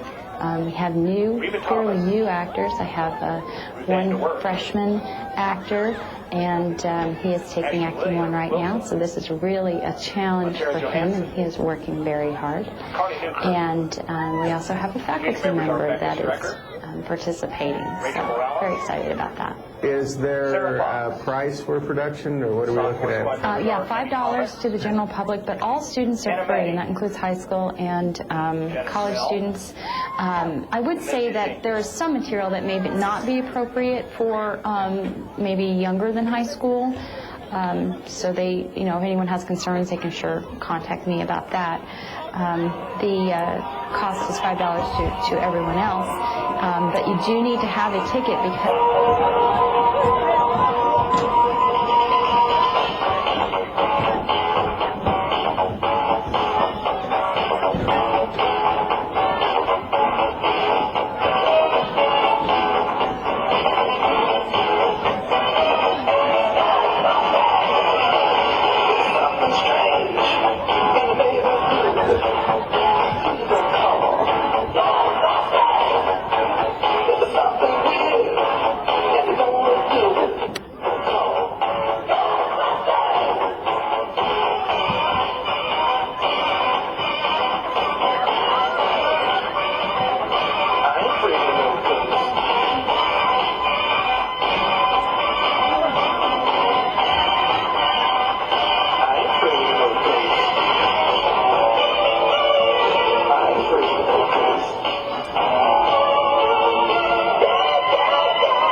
Source for beef and pork cuts. Plus, don't forget about the fresh deli. Ellenwood Package Plant wishes all the Ellenwood Eagle athletes good luck and congratulates them on achieving the teamwork, leadership, and good sportsmanship. Ellenwood Package Plant on 56 Highway, just west of Ellenwood.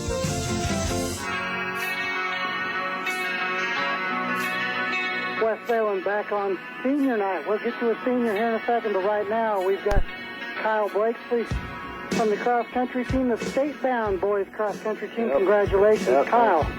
Yeah, I guess our guys, we worked really, really hard this year, and lastly, he really worked us to our full potential to try to make state, and we did it. Last year, you were the only boys competitor that routinely finished around the top 10, so I'm sure this is very satisfying for you. Oh, yeah, with adding Pedro and two more guys to our top 5, it really makes it easier to get to stay with just me last year getting top 10. So. You guys added some former football players that kind of rounded out the team a little bit, Cale Clausen and Derek Ward. Yeah, Derek and Cale, they started off in our top 5, and they just keep getting better every week. You know, one thing I always wonder about you boys running cross country, the girls have made great strides in what they do. Is that motivation for you guys week in and week out? Yeah, every day at practice we try doing as good as the girls, and at meets we try to match what they do at meets. So yeah, it really helps us to try to reach state like they did. So when you head to state on Saturday, what is the individual and what is the team goal, Kyle? Individual, probably about top 25 maybe. Team, we really want to try to get a top 5 team to get on the podium. So, and I think we can do it with how we ran last week. Yeah, it's always an interesting question to ask a cross-country runner, but why in the world do you run cross-country, Kyle? I think I like running just because the way I feel while I'm running. I mean, it's different than playing basketball and playing tennis. It just makes me feel good, so.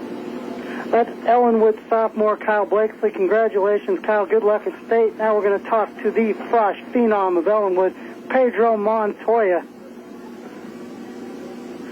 Pedro, you came up with a league championship and just barely missed out on a regional. You were within like a second of winning the regional, the regional meet. Yes, that's true.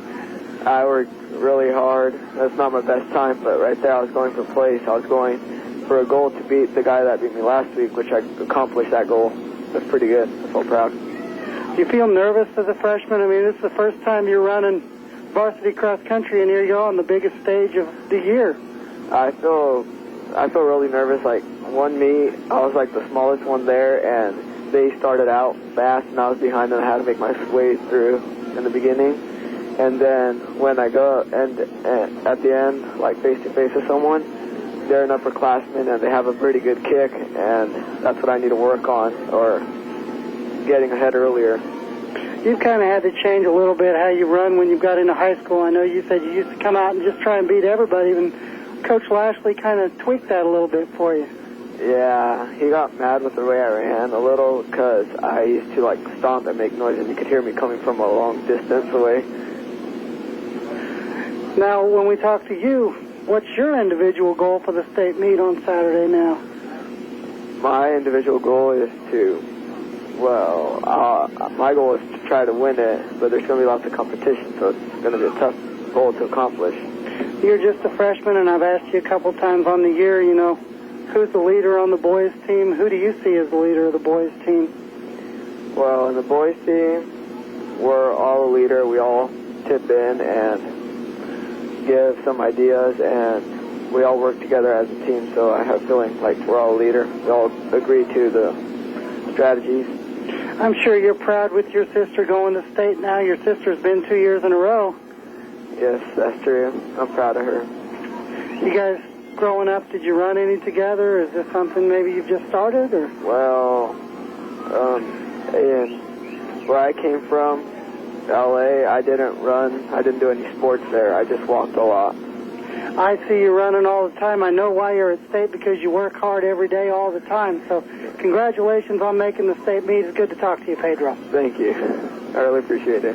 All right, that's West Bayland Senior Night at Ellenwood. Eagles trail it 28-6. We'll get back to you later with Steve Owens to get the second half started. This is 107.9 Eagle Sports.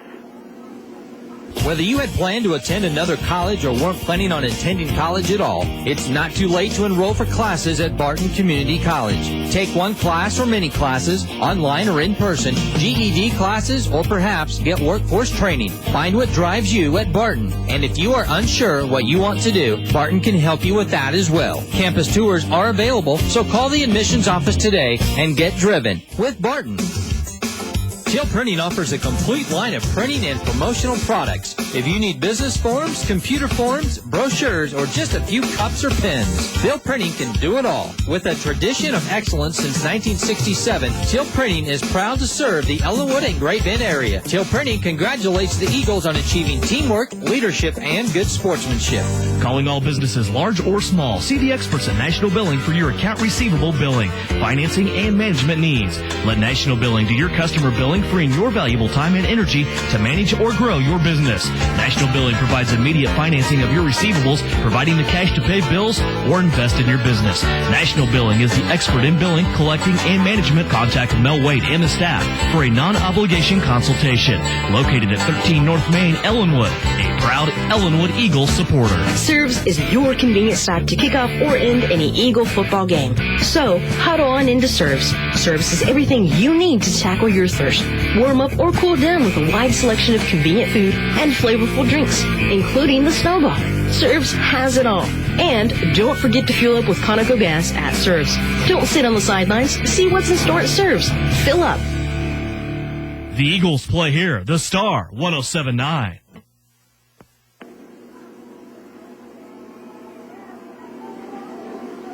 Welcome back on the Star 107.9. Steve Owens, West Balin. Last game of the regular season, last game of the season for the 9 seniors. Chance Clausen, Kyle Corbett, Dalton Garrett, Nick Espinoza, Tanner Osborne, David Jefferson, Zaid Hayes, Jake Christensen, Derek Moose.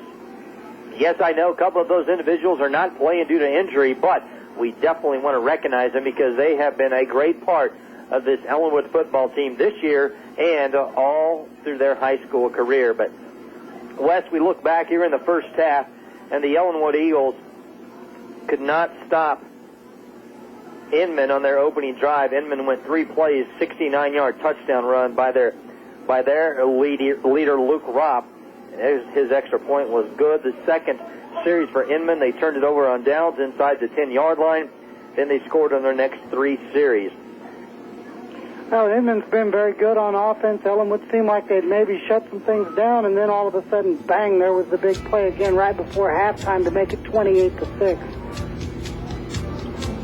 Ellenwood looked like they could get right back in it when they scored and made it 21-6. But after they kicked it off, a big play again, a touchdown pass by Inman to stretch their lead 28-6. Jake Friesen is the quarterback. He is 8 of 10 throwing in that first half, just 2 incompletions for 141 yards.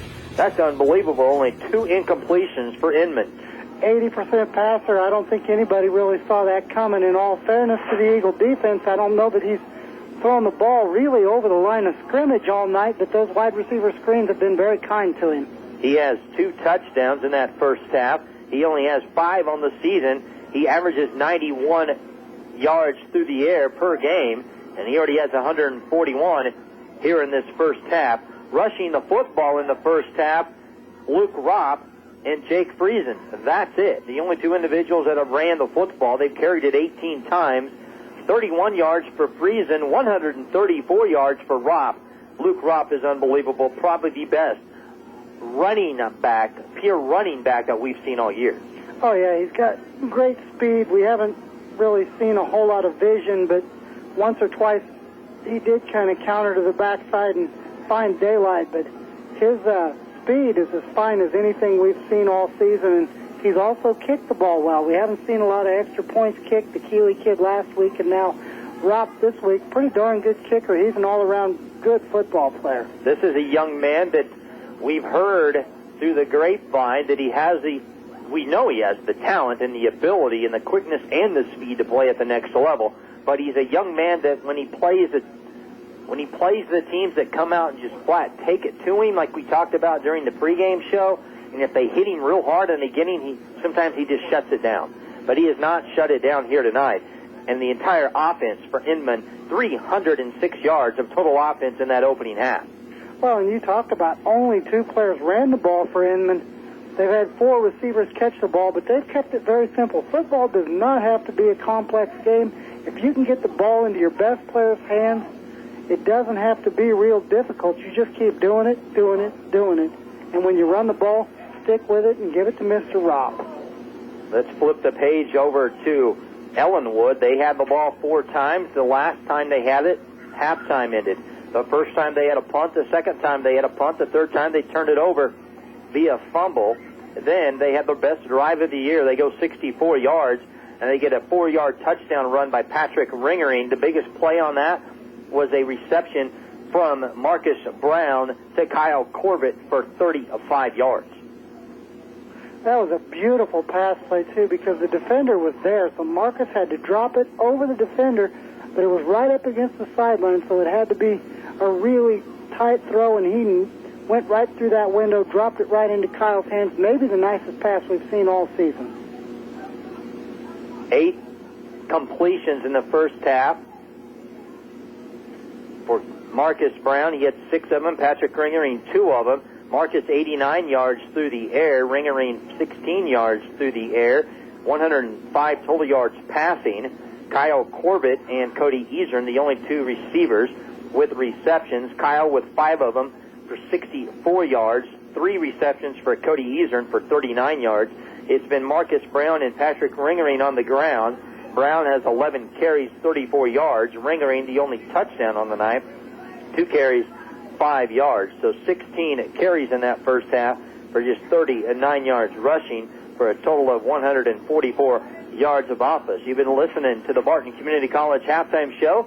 Barton Community College, get driven at Barton. As we start the second half, Patrick Ringering and the Ellenwood Eagles get the ball first on the kickoff, and it's an end-around handoff to Cameron Williams. He'll pick up 4 yards to the 18-yard lines after it was handed off by Patrick Ringering. So if you're Ellenwood West on this Halloween weekend, you start your second half, the last game of the high school careers for the 9 seniors. You have to score if you want to get back in this contest. Yeah, you have to score, but I think for Ellenwood the key is to stick with the ground game, give it to Marcus, let him pound it out, then get Patrick an opportunity to break it loose with his speed, but keep the ball on the ground. Ringering at quarterback, and he does keep the football, but he's driven backwards by Inman's defensive interior linemen, Ryan Foster and Cameron Parsons. In order to keep the ball on the ground, your interior line's going to have to do a better job of that as Ellenwood loses a yard to start the second half. The passing opportunities will come off an effective running game for Ellenwood. I think that's the way they get yards and possibly put some points on the scoreboard in this second half. Marcus did a phenomenal job throwing the football in that first half. Again, he was 6 of 8 throwing it. 2nd and 11 after the 1-yard loss by Ringering, who's in at quarterback under center. Drops back to pass with the left hand. He throws it up for grabs, and it's almost intercepted. Threw it up for Dalton Garrett, and Garrett had a hope that it would get there, and it just faded like it ran into a stiff breeze. And there's not much wind to speak of, even though it is a chilly night, I should say. Patrick's a young, learning quarterback, and that's one area where he really struggles throwing the ball, the touch throw. He just hasn't found the touch yet, and that's something that with more repetition will come along, but it's a part of his game that's really lagging behind right now. That's a touch pass that he should have completed, and he just frankly didn't get the ball out there, just kind of let it float. 3rd and 11 at the 19-yard line for Ellenwood. Marcus Brown is in at quarterback. There's the snap. Marcus looks down the field, and he will not be able to release the football. He tried to jump up in the air, and when he did, he didn't see anybody. He came back down, and he falls down. Did they say incomplete pass? They went incomplete pass, Dave. Okay, well, he kind of threw it, but he threw it really into the ground in front of him, and he got lucky there wasn't a penalty. Yeah, that's, I guess maybe they kind of feel like with the defender there that maybe there was no opportunity to get that ball around a blue shirt. But it kind of looked like the defender was grabbing at his arm, and Marcus is able to throw it as he was being hit. So that's where the incompletion comes up. Ringering drops back to punt. He gets rid of it. A nice end-over-end punt. Bounces at the 50. Picked up at the 45. Across the 50. There's a flag. And stopped at the 45 is Wenthy, who has 2 touchdowns tonight for Inman. I'm not sure what the penalty will be. Should be some kind of a hold, maybe a block in the back. Probably on Inman from where the flag was thrown by the back judge. Boy, I saw Wenthy corral that ball, and I thought, boy, that's not a guy you want to see bringing it back on a punt return, but Ellenwood did a good job on the coverage there. Coach Maddie is out asking what the call was. looks like they went chop block against Ellenwood, block below the waist here. I only show one penalty on the night for Inman, and 4 penalties for Ellenwood? They had 4 in the first half. This will be number 5. All 5-yard penalties in that first half, so 4 for 20 yards. Ball on the Star, 107.9, the last football game of the season, and we're going to thank all of our sponsors in the fourth quarter and after the game, and a huge personal foul called on Ellenwood. Inman is knocking on the red zone already as they're going to start on the 25-yard line. Oh, that's definitely a gift. That's an opportunity to score, and you're only going to have to get 2 first downs to do it. Ropp is in the backfield, and Friesen's at quarterback. He's going to keep it around this near side. Breaks a tackle, tries to break a tackle of Patrick Ringering, but Marcus Brown comes in to help clean up. Great ball fake there by Friesen. Everybody went with the running back, and I guess when it's Luke Ropp, then he's going to draw some attention, but everybody went with the running back, and Friesen just rolled out and picked up a good 14 yards there. So 14 yards gives him 45 on the night. Brings up 1st and 10 at the 12 of Ellenwood. 28-6. Inman leads. They're knocking on the door again. In motion, wide receiver up top. Toss to Luke Ropp out of the backfield. Tries to find a block, and he does at the 5. Skips to the outside, right into the end zone. Luke Ropp, a 12-yard touchdown scamper on his 13th carry of the night, his 2nd touchdown of the evening. That's tough play. That's been the bane of Ellenwood all season long. Outside linebackers just not keeping contained, not forcing it back inside. Basically, he just walked it into the end zone without a whole lot of resistance. 38-second 3-play drive, basically due to the personal foul penalty on the punt. 5 for 5, trying is the kick by Luke Ropp, and he's short. He's short, or I tried to say short arms this, but he kicked it straight up into the air, and it came straight down and hit the post. 10-11 to play in the third quarter, 34-6. Ellenwood trails Inman. Back up to this on the Star. For a quality pre-owned car or truck, visit KW Auto Sales in Ellenwood. If they don't have what you're looking for, no problem. Kerry will travel far and wide to find you the right vehicle. Plus, you can rest assured knowing your car or truck purchased from KW Auto Sales is always reasonably priced and backed by a warranty. KW Auto Sales of Ellenwood is proud to support Ellenwood Eagle Athletics. It's convenient, fast, clean, and fun. Do the zip stop, baby, when you're on The Zip Stop is now serving Hunt Brothers Pizza at 3 locations. Stop in at 10th and Grant, or 19th and Main in Great Bend, or 200 East Santa Fe in Ellenwood for great tasting Hunt Brothers Pizza. Get a whole pizza or buy it by the hunk. The Zip Stop serves pizza just the way you like it. All toppings, no extra charge. Zip stop, baby. It's convenient, fast. Do the zip stop, baby, when you're on the run. West Inman has not scored on but one possession, and they were inside the 10-yard line, and they turned it over. They just scored again on 2 plays. Patrick Ringering picks it up off the kickoff and has another great return up to the 33-yard line. Inman's put a Halloween haunting on the Ellenwood defense for sure. Like you said, they scored on all but one possession, and they were about 10 yards short of doing that the first time around. Second series coming up for Ellenwood here in this second half. You look up and down the roster, and we're going to have to start talking about it at some point.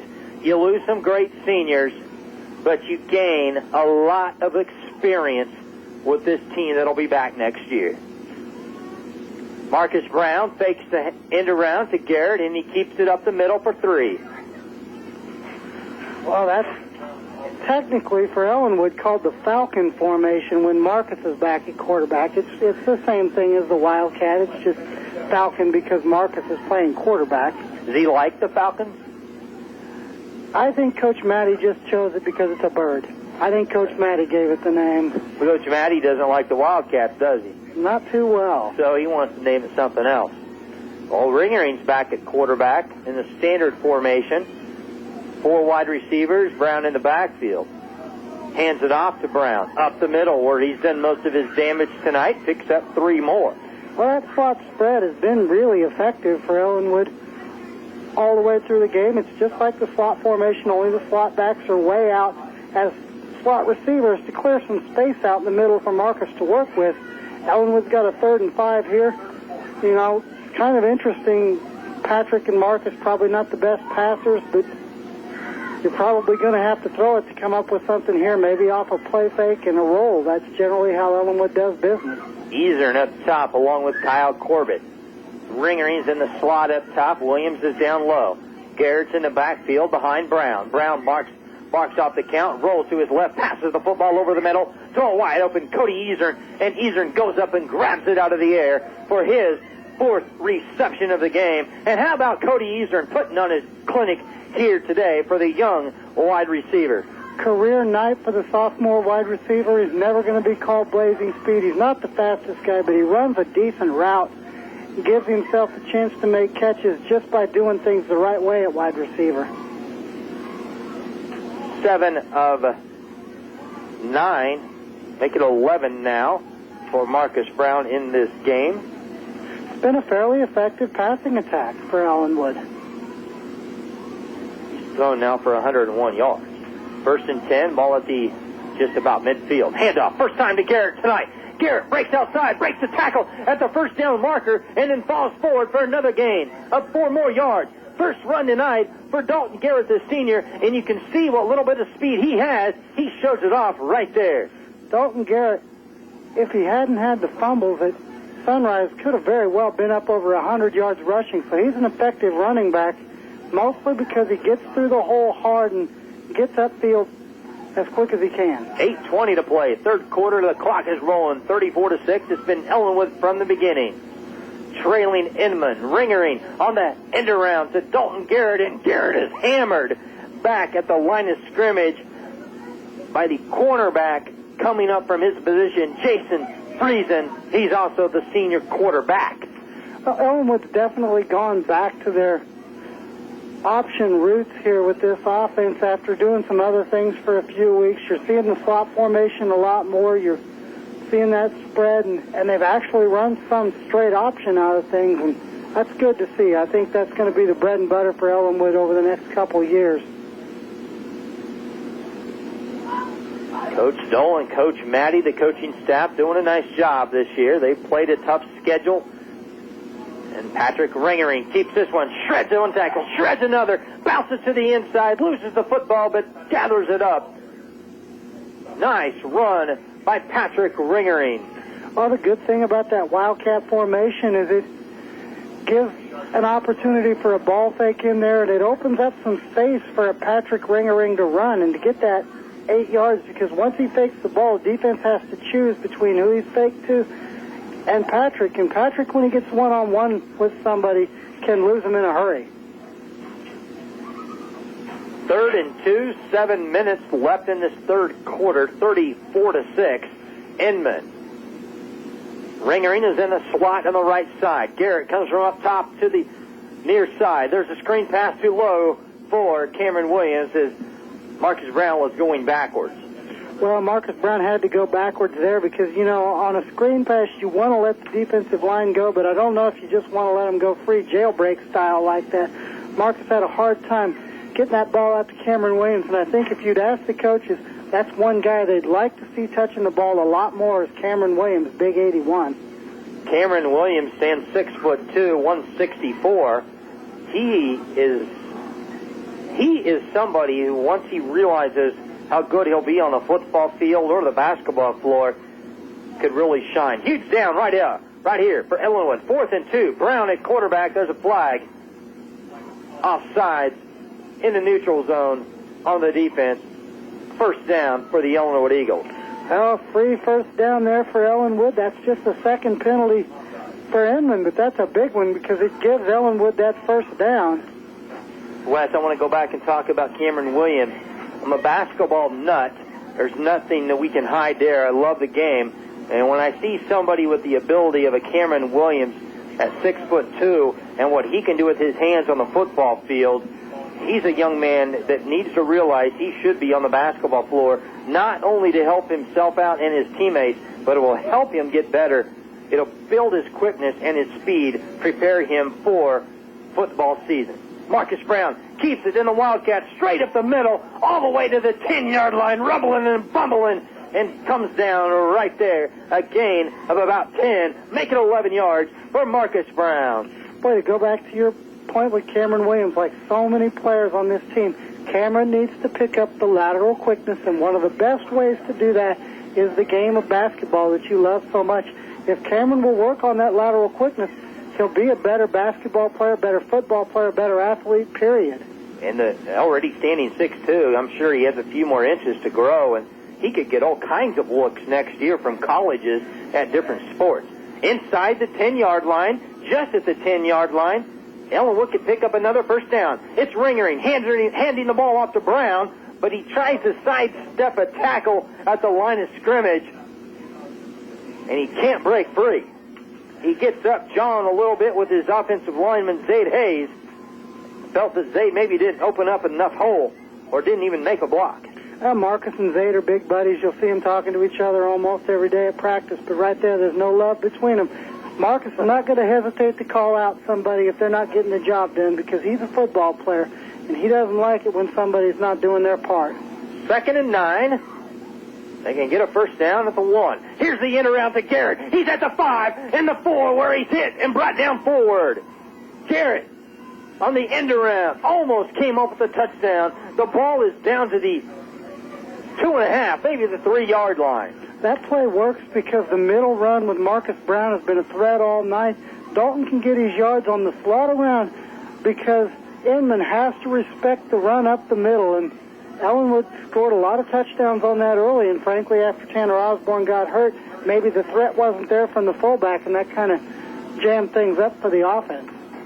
This drive is no indication of what the score shows, 34-6. 3rd and basically goal to go. Ellenwood can get a first down, though, at the half-yard line. Ringering over the top of his center, Jake Christensen. Patrick Ringering pushes the ball forward.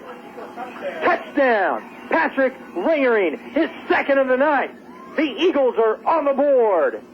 Nothing really complicated there. He just followed the center, Jake Christensen, into the end zone. Little quarterback sneak. Good job by the interior line, making a little bulge there, and Patrick just hesitated long enough to find a little area to nestle over the goal line for a score for the Eagles. And I'll tell you what, this offensive performance is not indicative of the scoreboard tonight either, because Ellenwood's been pretty darn effective offensively. Marcus Brown and Patrick Ringering are in the backfield as they line up and go for two slot backs, 2 wide receivers. Ringering under center, marks the count, takes the handoff. It's the end around to Garrett. No, Ringering keeps it. He's going to throw it into the back of the end zone, and it's caught. It's caught by Kyle Corbett, who came from the far side of the field across the back of the white stripe and gathers it in for 2. A nice play fake by Patrick Ringering to find the wide open Kyle Corbett for the 2-point conversion. It's a 20-point game. Inman leads 34-14, 4:45 to play. We're in the 3rd. Back up to this on the Star. I'm Emmitt Smith. Sports has given me a lot to smile about over the years. But as an athlete and the father of young athletes, I know how important it is to protect yourself from injury. That's why I've teamed up with the American Association of Orthodontists to encourage athletes to play it safe. I've seen firsthand how quickly an accident can happen when out on the field, the court, or even the dance floor. Wearing protective gear like mouth guards, face masks, and helmets can reduce the risk of injury and keep you in the game. Visit braces.org. Dove Chevrolet Buick and Cadillac supports Ellenwood Eagle Athletics. When you're ready to make your next vehicle purchase, stop by Dove's for a test drive. See Rick, Marty, or Rob for details on all the latest cash incentives or low-interest financing. They'll do their best to match you up with a vehicle that best meets your needs for comfort, reliability, and value. You'll be glad you chose Dove Chevrolet Buick Cadillac on West 10th, right next to Brahms in Great Bend. Good luck, Eagles.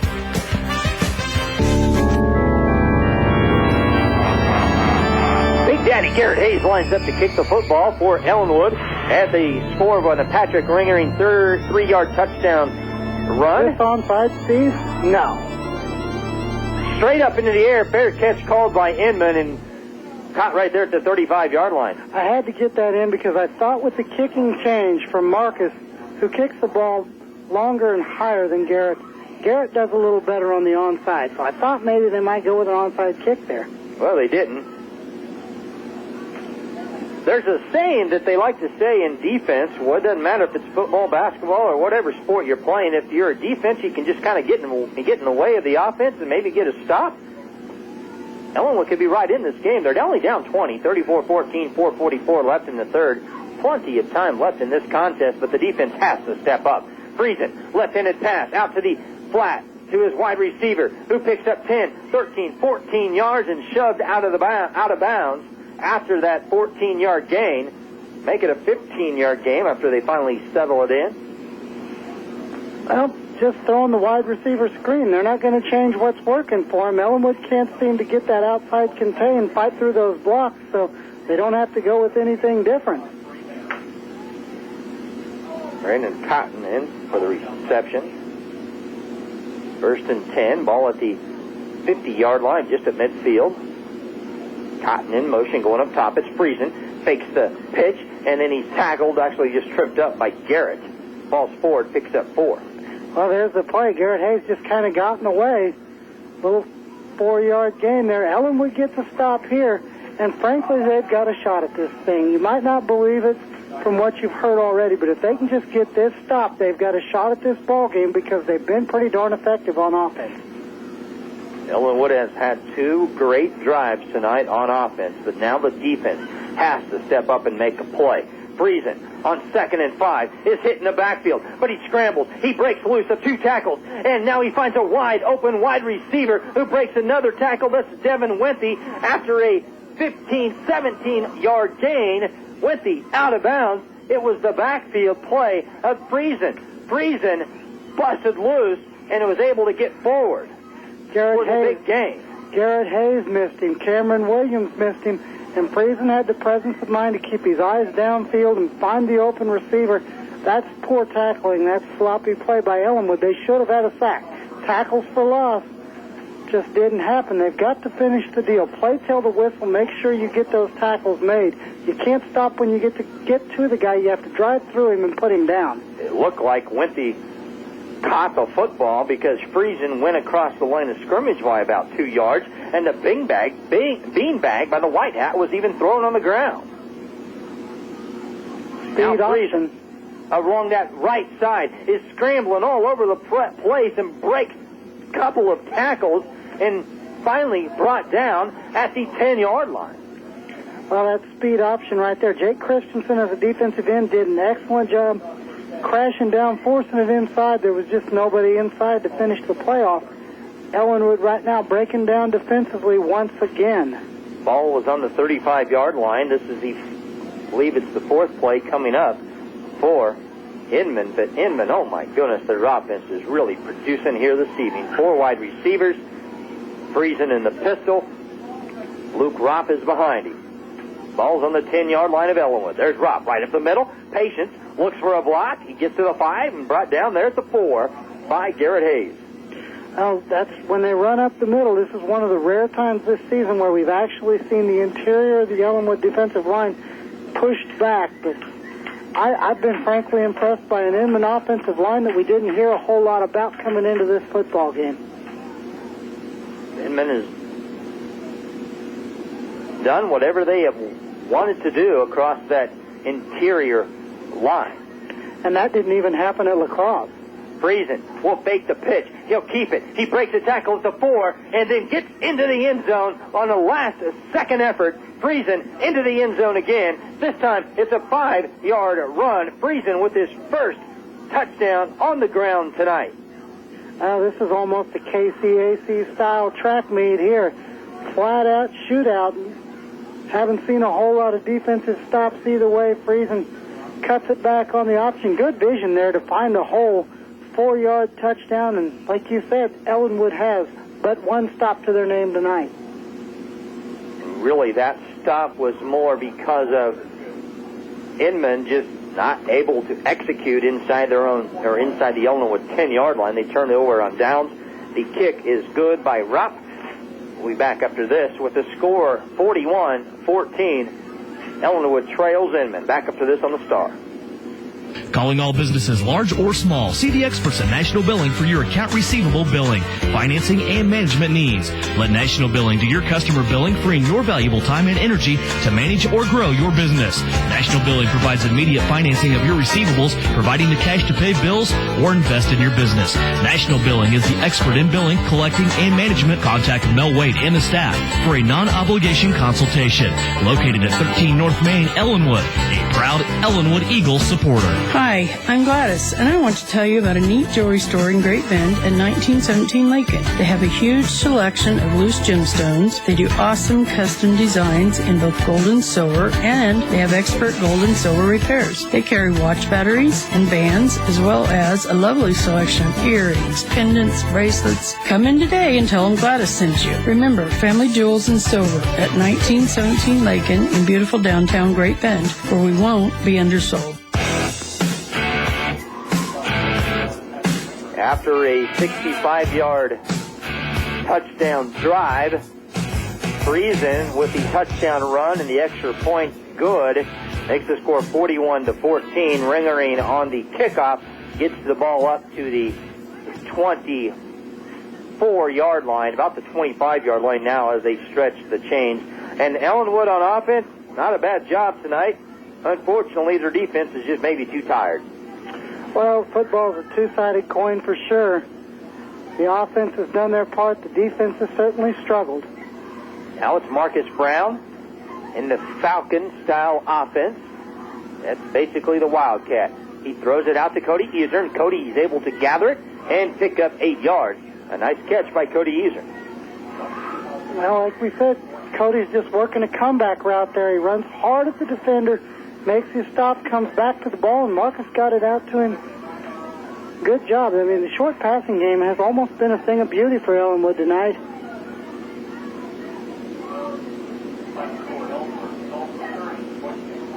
(30-12), Ellsworth defeats Hoisington. Hoisington done for the year. Hoisington emphatically done for the year. Scored 12 total points with that offense is incredible. Now Marcus Brown will keep it and tries to get forward. Still driving forward, still pushing, still driving. Now it's a scrum, and they stop play. But enough for the first down. That was total effort by Marcus Brown. He did not stop. He shows what this team is about heart, not giving up. Marcus Brown, enough for the first down. I'm sure Marcus is frustrated a little bit by the things that have happened on the defensive side of the ball, and he took it out right there on the Inman defenders. He was going to show them every bit of his toughness on that play. Marcus worked in the offseason as hard as anybody in the weight room, and strength paid off there. Goodland 47, TMP 0. That's just in the third. Holcomb 47, Larnard 8. I believe that's a final. Again, our score. 2 minutes to play in the third, 41-14. Inman. Now the ball is tipped up in the air. Cody Easer cannot come up with it. Marcus Brown threw it, and an interception. And then Marcus Brown, more probably in a frustration, just flat hammered the wide receiver for Inman. Nothing illegal about it. Marcus Brown got hammered on one end as he released the football. It was tipped around. Cody Easer cannot come up with it. Interception goes the other way. Well, that ball got into Cody's pads there. You always want to catch the ball with your hands because you never know what will happen when it gets into your pads, and that ball popped up in the air. Inman had an opportunity on the tip drill, and they cashed it in. Going to start with the football. Beautiful field position once again for the Teutons. With 1:57 left here to play in this third period, the ball is on the, 22-yard line. Rock keeps it. There's a flag, maybe a hold or a face mask. It's going to be either way. We have to wait and see. 50-50 chance it's on one of the teams. The ball's on the 21-yard line to start play. You've got to credit Inman for taking advantage of the opportunities when they've had the short field. They've definitely scored points every time around, and we haven't seen an indication yet.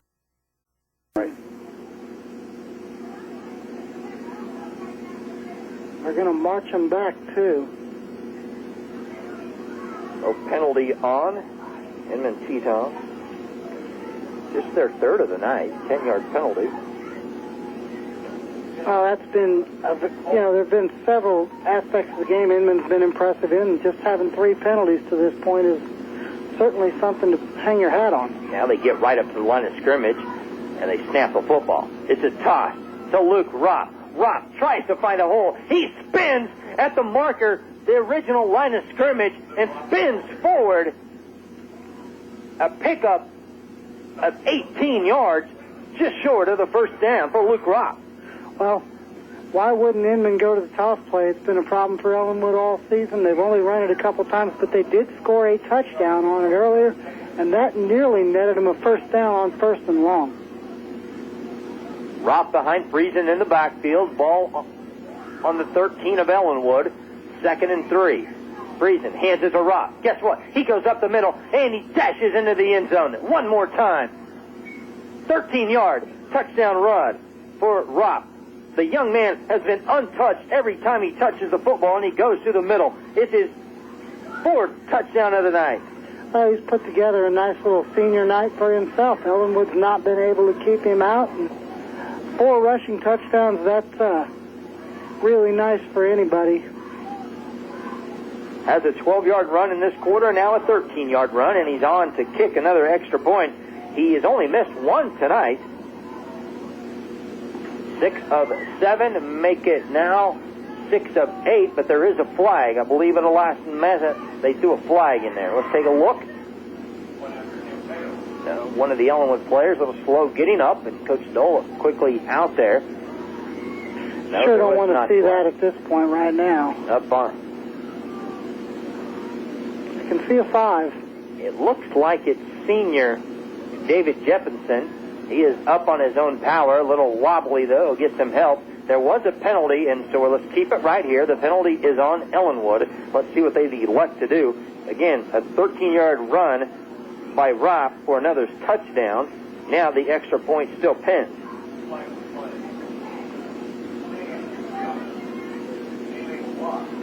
It was an illegal block called on Inman. So the senior banged up his left ankle area. He gets some help off from the... Well, David missed some practice time here and there from bumps and bruises. He hasn't been completely healthy at all this season. Been little things here and there. It's unfortunate to see him come off like that. But they missed the extra point, so they declined the penalty. Makes the score 47-14. Inman leads in this contest, 1:07 to play in the 3rd quarter. As Ellenwood turned it over via interception deep in their own territory. It's an interception, but you can't really hang that one on the quarterback because he got it right out there to the receiver. The ball just got into his pads and came up. A nice tip drill by Inman. Give him credit where credit's due, but unfortunately, you hate to hang that one on Marcus, but it wasn't really his fault. It's still an INT in his column, but besides that, he's done a great job tonight throwing the football. 8 of 13 for 109 yards.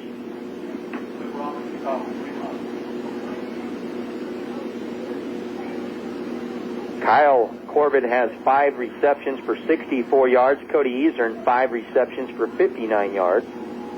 Well, that ball has seemed to find Cameron Williams in the strangest ways on kickoffs, and he really had to fight with that one down around the goal line, but he did come up with it. Reached down to get it, then he kind of stumbled, and he looked like he might fumble for a second, but he did hang on to it. Cameron's had to really battle some things on the kickoff unit this year. Got the ball up to the 10-yard line. That's where Ellenwood will start their drive here in this 3rd quarter. Minute 1 left. In the 3rd, it's 47-14. Inman all over the Eagles. Brown in the backfield, lined up right behind Ringering. Ringering, though, will hand it off to Garrett. Garrett around this far side, almost fumbled the football, but he's able to corral it in and come up with a 7-yard gain. This is more of what the offense was meant to be from the very start. They've got that inside game established. Now they're coming back with Dalton Garrett on the slot around 7-yard gain. it works because you've got to pause a little bit. You've got to tackle Marcus up the middle because if he's got the ball, he's going to be doing some damage. And then when you have to hesitate to stop Marcus, that opens up that outside for just long enough for Dalton to get a nice gain. Clock rolls in the third. Maybe one more play, unless it's a pass. It's Ringering with the same formation and the same handoff play to Dalton. Here along this near side, he picks up the first down. It stops the clock. Garrett with 10 yards in 2 carries. Dalton Garrett coming back with a nice end to his career. He's run the ball pretty darn well tonight as a slot back. He had to fill in for a while for Tanner Osborne as the fullback, but that really doesn't fit his running style all that well. He's a lot better from the slot. Ringering under center, trying to get one play off before the end of the quarter. He does. And it's a handoff to Marcus Brown. He skips to the outside, breaks one tackle, but he's caught by 2 jerseys and a flag, probably a face mask on one of the Inman players at the end of the third quarter. We'll take the timeout. They'll put the penalty on. When we come back to start the fourth quarter, it is a personal foul, face mask on Inman, 15 yards against Inman. 47-14. Inman leads Ellenwood. Back with the fourth and final quarter after this on the Star. Dole Insurance Group of Ellenwood would like to wish all the Ellenwood athletes good luck all season. For all your insurance needs, stop by Dole Insurance Group, located on East Santa Fe, and visit with Richard. Dole Insurance Group, proud to support Ellenwood Eagles sports. The Ellenwood Booster Club would like to wish all the Eagle athletic teams good luck this season. Support the Eagles and join the Ellenwood Booster Club by contacting a Booster Committee member. The Ellenwood Booster Club, a proud supporter of Eagle sports. Ellenwood Packing Plant is proud to be a sponsor of Ellenwood Eagles Sports. Serving Central Kansas for over 30 years, Ellenwood Packing Plant is your main source for beef and pork cuts. Plus, don't forget about the fresh deli. Ellenwood Packing Plant wishes all the Ellenwood Eagle athletes good luck and congratulates them on achieving the teamwork, leadership, and good sportsmanship. Ellenwood Packing Plant on 56 Highway, just west of Ellenwood.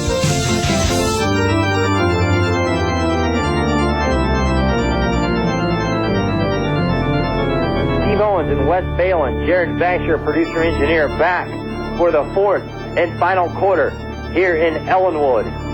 It's Ellenwood trailing 47-14, but they have the football on their own 36-yard line after the 15-yard penalty. Personal foul, face mask.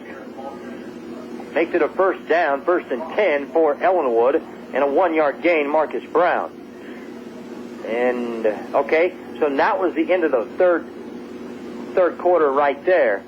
So there was a one play down because of the penalty, I guess. The defensive penalty can't end on a defensive penalty, so that's the end of the third officially. Okay, we'll take a quick timeout then. Back up to this on the Star. Free time for the Star. Serves is your convenient stop to kick off or end any Eagle football game. So, huddle on into Serves. Serves is everything you need to tackle your thirst. Warm up or cool down with a wide selection of convenient food and flavorful drinks, including the Snowball. Serves has it all. And don't forget to fuel up with Conoco gas at Serves. Don't sit on the sidelines. See what's in store at Serves. Fill up.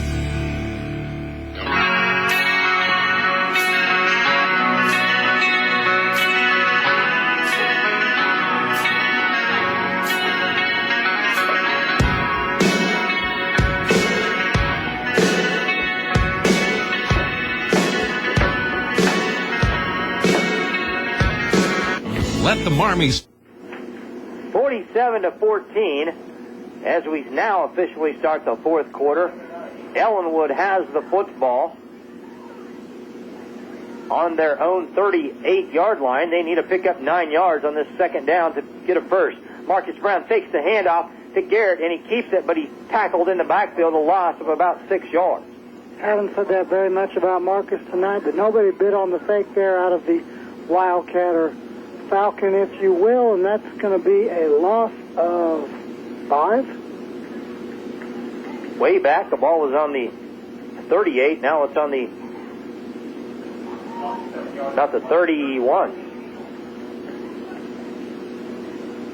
What a great season it's been on the Star 107.9. Bringing you Ellenwood Eagle football and Ellenwood Eagle volleyball. Marcus Brown on the long third down trying to find somebody to get open. He just takes off running right down the sideline. Nice tackle by the sophomore Cody Easern to set up the first down run for Marcus Brown. Marcus did a good thing there. He was rolling out on a pass play, didn't have anybody deep, and there's nothing wrong with running it when Inman doesn't have anybody over here on the sideline. Marcus got up the sideline in a hurry, picked up the first down. 17 yards, yeah. Nice, you know, that's something that any quarterback should never forget about. You don't have to throw just because it's a pass play. You know, Cody Easern is the one who made that happen. If he wouldn't have made that block along that sideline, Marcus Brown would not have picked up the first down. 1st and 10 from the Ellenwood 37-yard line. Marcus Brown remains at quarterback. He points and gets everybody set. Tells Cameron to stay put on his left side. Kyle's up top with Cody Easern along with Patrick Ringering and Dalton Garrett's in the backfield. Garrett missed a block, but Marcus steps to get away from it, but the ball is hit as Marcus releases it. Incomplete pass. Marcus never had an opportunity to complete that ball. Like you said, missed block on the interior. And that's, you know, like we said, that's been the struggle. When a quarterback rolls, you've got to step with a quarterback and then protect your inside shoulder, the guy next to you. And, boy, it's just not happening still. 2nd and 10, Ellenwood. 11:06. We're in the fourth. It's 47-14. Inman has led from the beginning over Ellenwood. Marcus Brown has to get rid of it just at the last minute. Dalton Garrett tried to save the backside of Brown, but Brown throws another incompletion. Marcus's passing numbers going down here in the second half, but he certainly started out He was very 6 of 8 well in this game. in the first half. Now for the game, just 9 of 15. He's been incomplete on 3 out of his last 4 with that interception.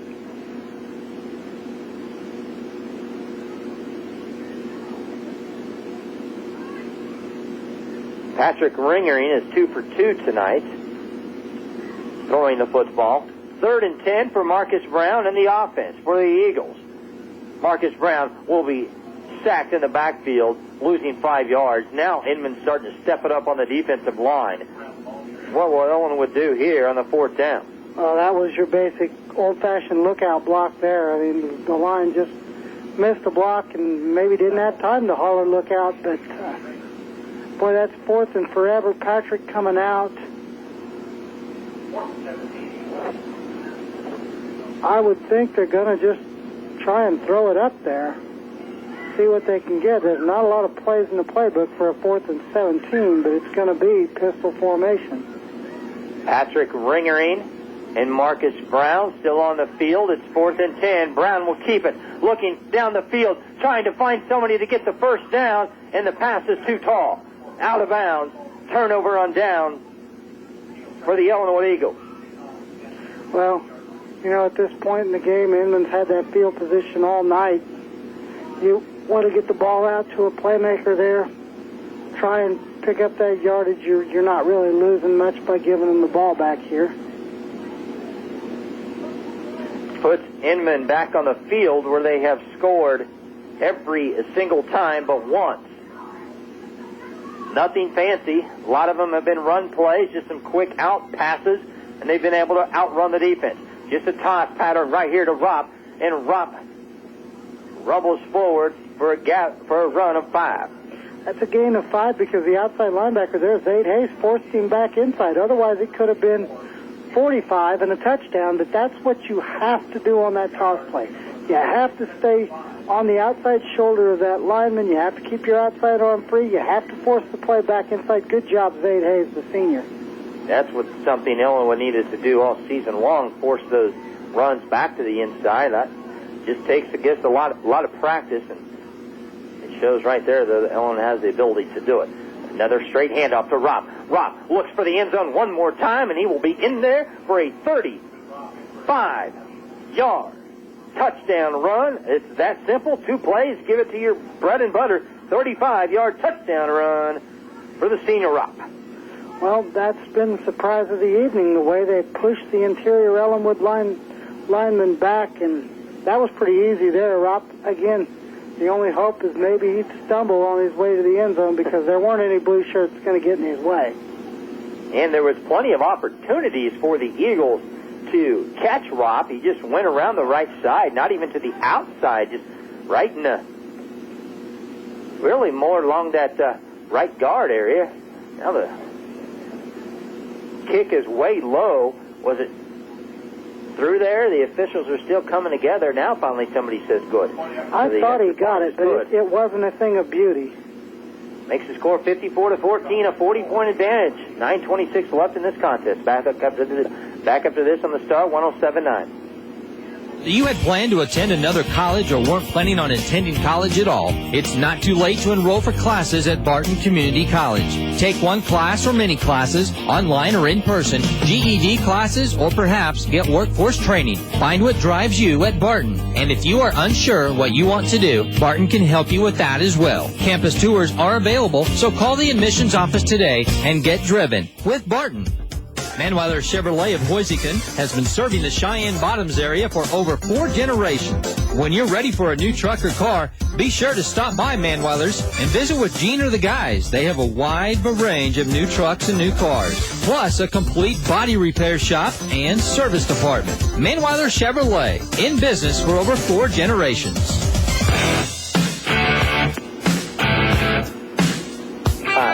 7 straight series Inman has scored on. They have scored on 8 of their 9 series tonight, and again, that one series that they didn't score on is simply because they just screwed up. They were inside the 10-yard line of Ellenwood, just didn't put it in the end zone. That was the first ever meeting between the Inman Teutons and Tetons, the Ellenwood Eagles? We don't know. Boy, we're not sure about it for certain on the nickname, but they've been an impressive football team either way. 9:26 left in the fourth quarter. Should possibly roll after this kickoff the rest of the way to the end. The 9 seniors for the Ellenwood Eagles, their last night. There's just a short kick, and it's picked up by Big Daddy Garrett Hayes. Comes right forward, wanting to find somebody to run over him.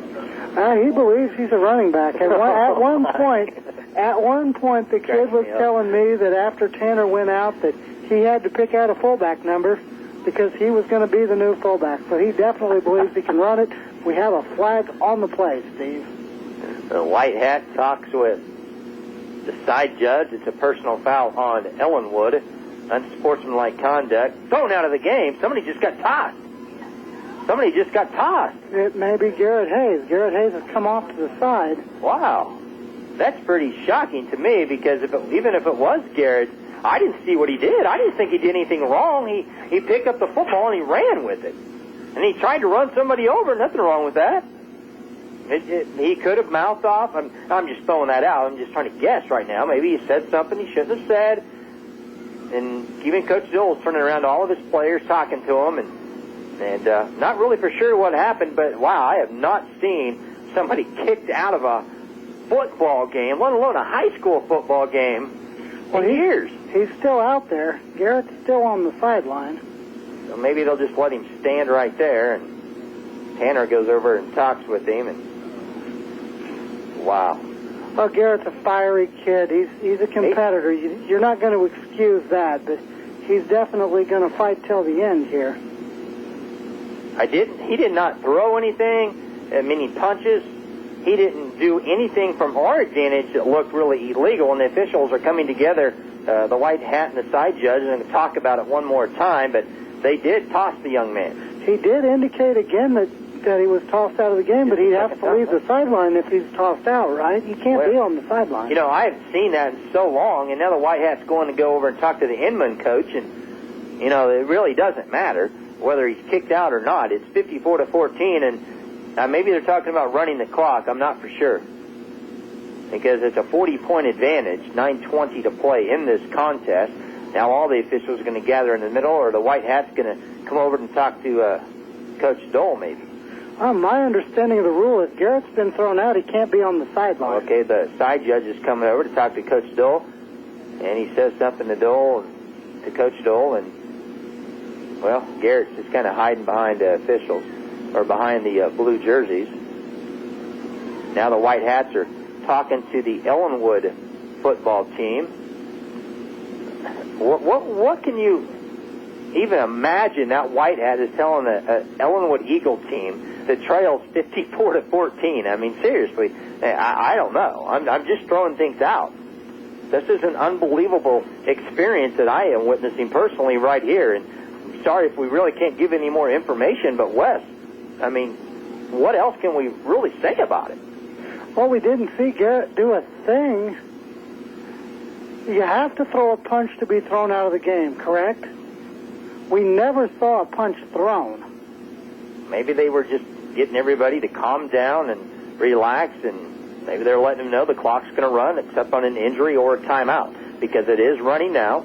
This is the first play for this series. The ball on the 16-yard line. Inman's jumping and jumping and jumping. I know it's the last game for them, and they're going to get a victory, but they're still fired up, and now they stop the play. They don't stop the clock because it's a 5-yard penalty as they jumped into the neutral zone. No, they forced a false start. Inman was jumping back and forth. 2 or 3 of their defensive players jumping towards the offensive line, and somebody finally jumped for the offensive line for Ellenwood. Another penalty on the Eagles. Well, if the defensive lineman comes across, the penalty is on the defense, right? Well, yeah, but maybe they didn't cross the line of scrimmage. That could be. They are down on the opposite end of the field here. Ball's back to the 13-yard line. Garrett has it, picks up maybe just a couple. Dalton Garrett getting to run some fullback here late in the game. He did have a very nice game running the football at Sunrise Academy. The 9 seniors, 2 of them are out, injured. That's Chance Clausen and Tanner Osborne. Nick Espinoza, is he suited up tonight? You know, he was injured. Yes, he is. He's on the sideline right now. I think he played some on special teams. We know David Jefferson did play on special teams, and he got banged up, injured his ankle. Dalton Garrett and Kyle Corbett, Zade Hayes, Jake Christensen, and Derek Moose all playing right now. Boy, nice catch on a wide snap there by Marcus Brown. He had to one-hand that. You know, Marcus Brown gets hit out of bounds, but no penalty, and the clock rolls. 7:20 left in this game, brings up a 3rd and 5. Marcus did pick up about 4 yards. Now, Marcus Brown, I think, you know, if you can read anything into tonight and the way the offense has worked, I would say Marcus Brown's the front runner for the quarterback job next year. There will be a competition between him and Patrick Ringring because competition makes everybody better, but Marcus Brown's definitely got a lead on being the next quarterback of the Ellenwood Eagles. You know, that was the plan this year. Marcus Brown drops back to pass, but he sees a hole across the middle of the field, and he just lowers his head and drives forward and picks up a nice run of 10 yards and another Ellenwood Eagle. First down. You know, that's the great thing about Marcus Brown. He's just a football player. He got back there, had a defender back there, so he faked like he was going to pass, and then he just went ahead and pulled it down and made a nice gain, but he thinks the game at a higher speed than most people do, and he's definitely big enough and tough enough to carry out some good things on the football field. Except for the few seniors on the field right now, this is probably what we'll see next year. Here's a long pass down the sideline for Cameron Williams, but it's too short.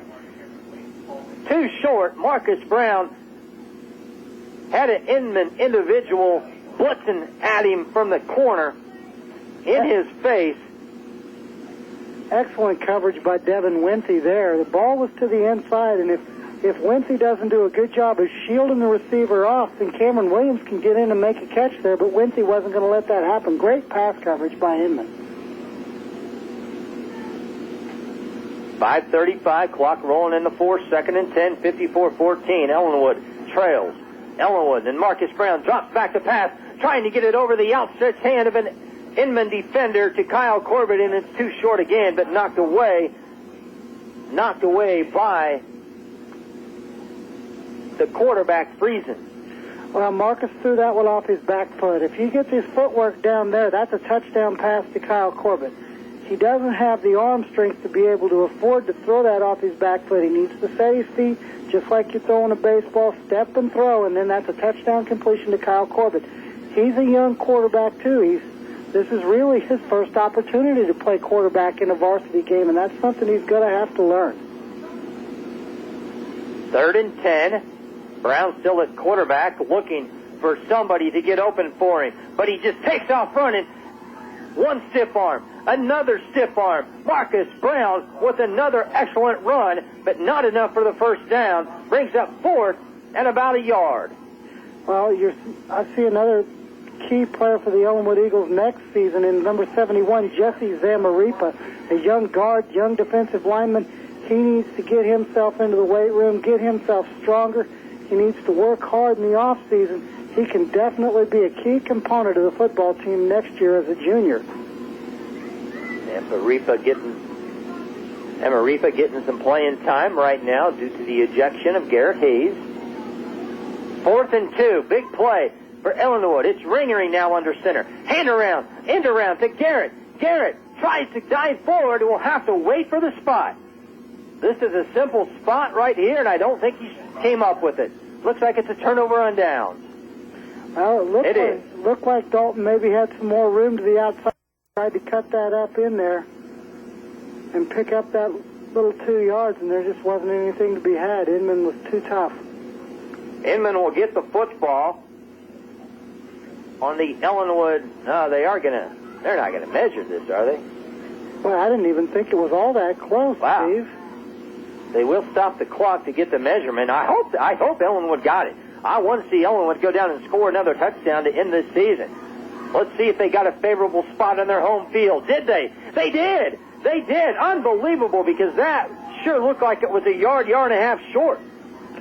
I wasn't even sure that he got the yard, but heck, that's a first down. Keeps the drive alive, West, with 3:35 left to go in the fourth, trailing 54-14. The clock rolls. I have Ellenwood with 14 first downs. I think offensively they've done some really good things here this evening. They have done a really good job. Coming out trips formation here. 1st and 10 from the 44. Marcus Brown rolling to his left side. Skips inside. Tries to avoid a tackle. He does avoid one, but he cannot escape the arms of the second defensive lineman, Ryan Foster. Ellenwood's having some real problems on this near side offensive line. I think it's the tackle over here. He's just not getting the block on the outside because Inman's been blowing around there for almost the whole second half. Just play after play whenever Ellenwood runs a pass. Their defensive end or linebacker has a free shot. Marcus Brown all by himself in the backfield as a quarterback. 2nd and 14. Garrett. It's the fake. There's a pass to Cameron Williams. He breaks one tackle but only picks up 7 yards. First reception of the night for Cameron. That's the first completion for Marcus since the third quarter. 7-yard gain for Cameron Williams. A little wide receiver screen. The youngster, Jesse Zamaripa, learning the tackle position on the fly here. He got a good block there, and he fought with his man long enough to get that pass completion. He's learning the game at a high speed right now, but it's good to see him out there.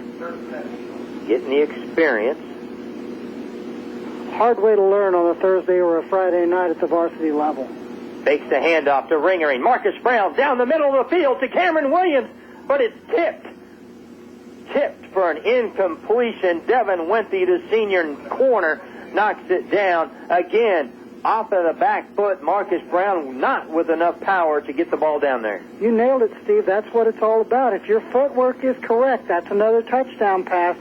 But, you know, this is Marcus's first night at quarterback, and that's something that the coaches are going to drill and drill and drill with him over the offseason and into summer camp, and Marcus will get that problem cleaned up. Minute 10 left in the game. Ellenwood has it 4th and 7.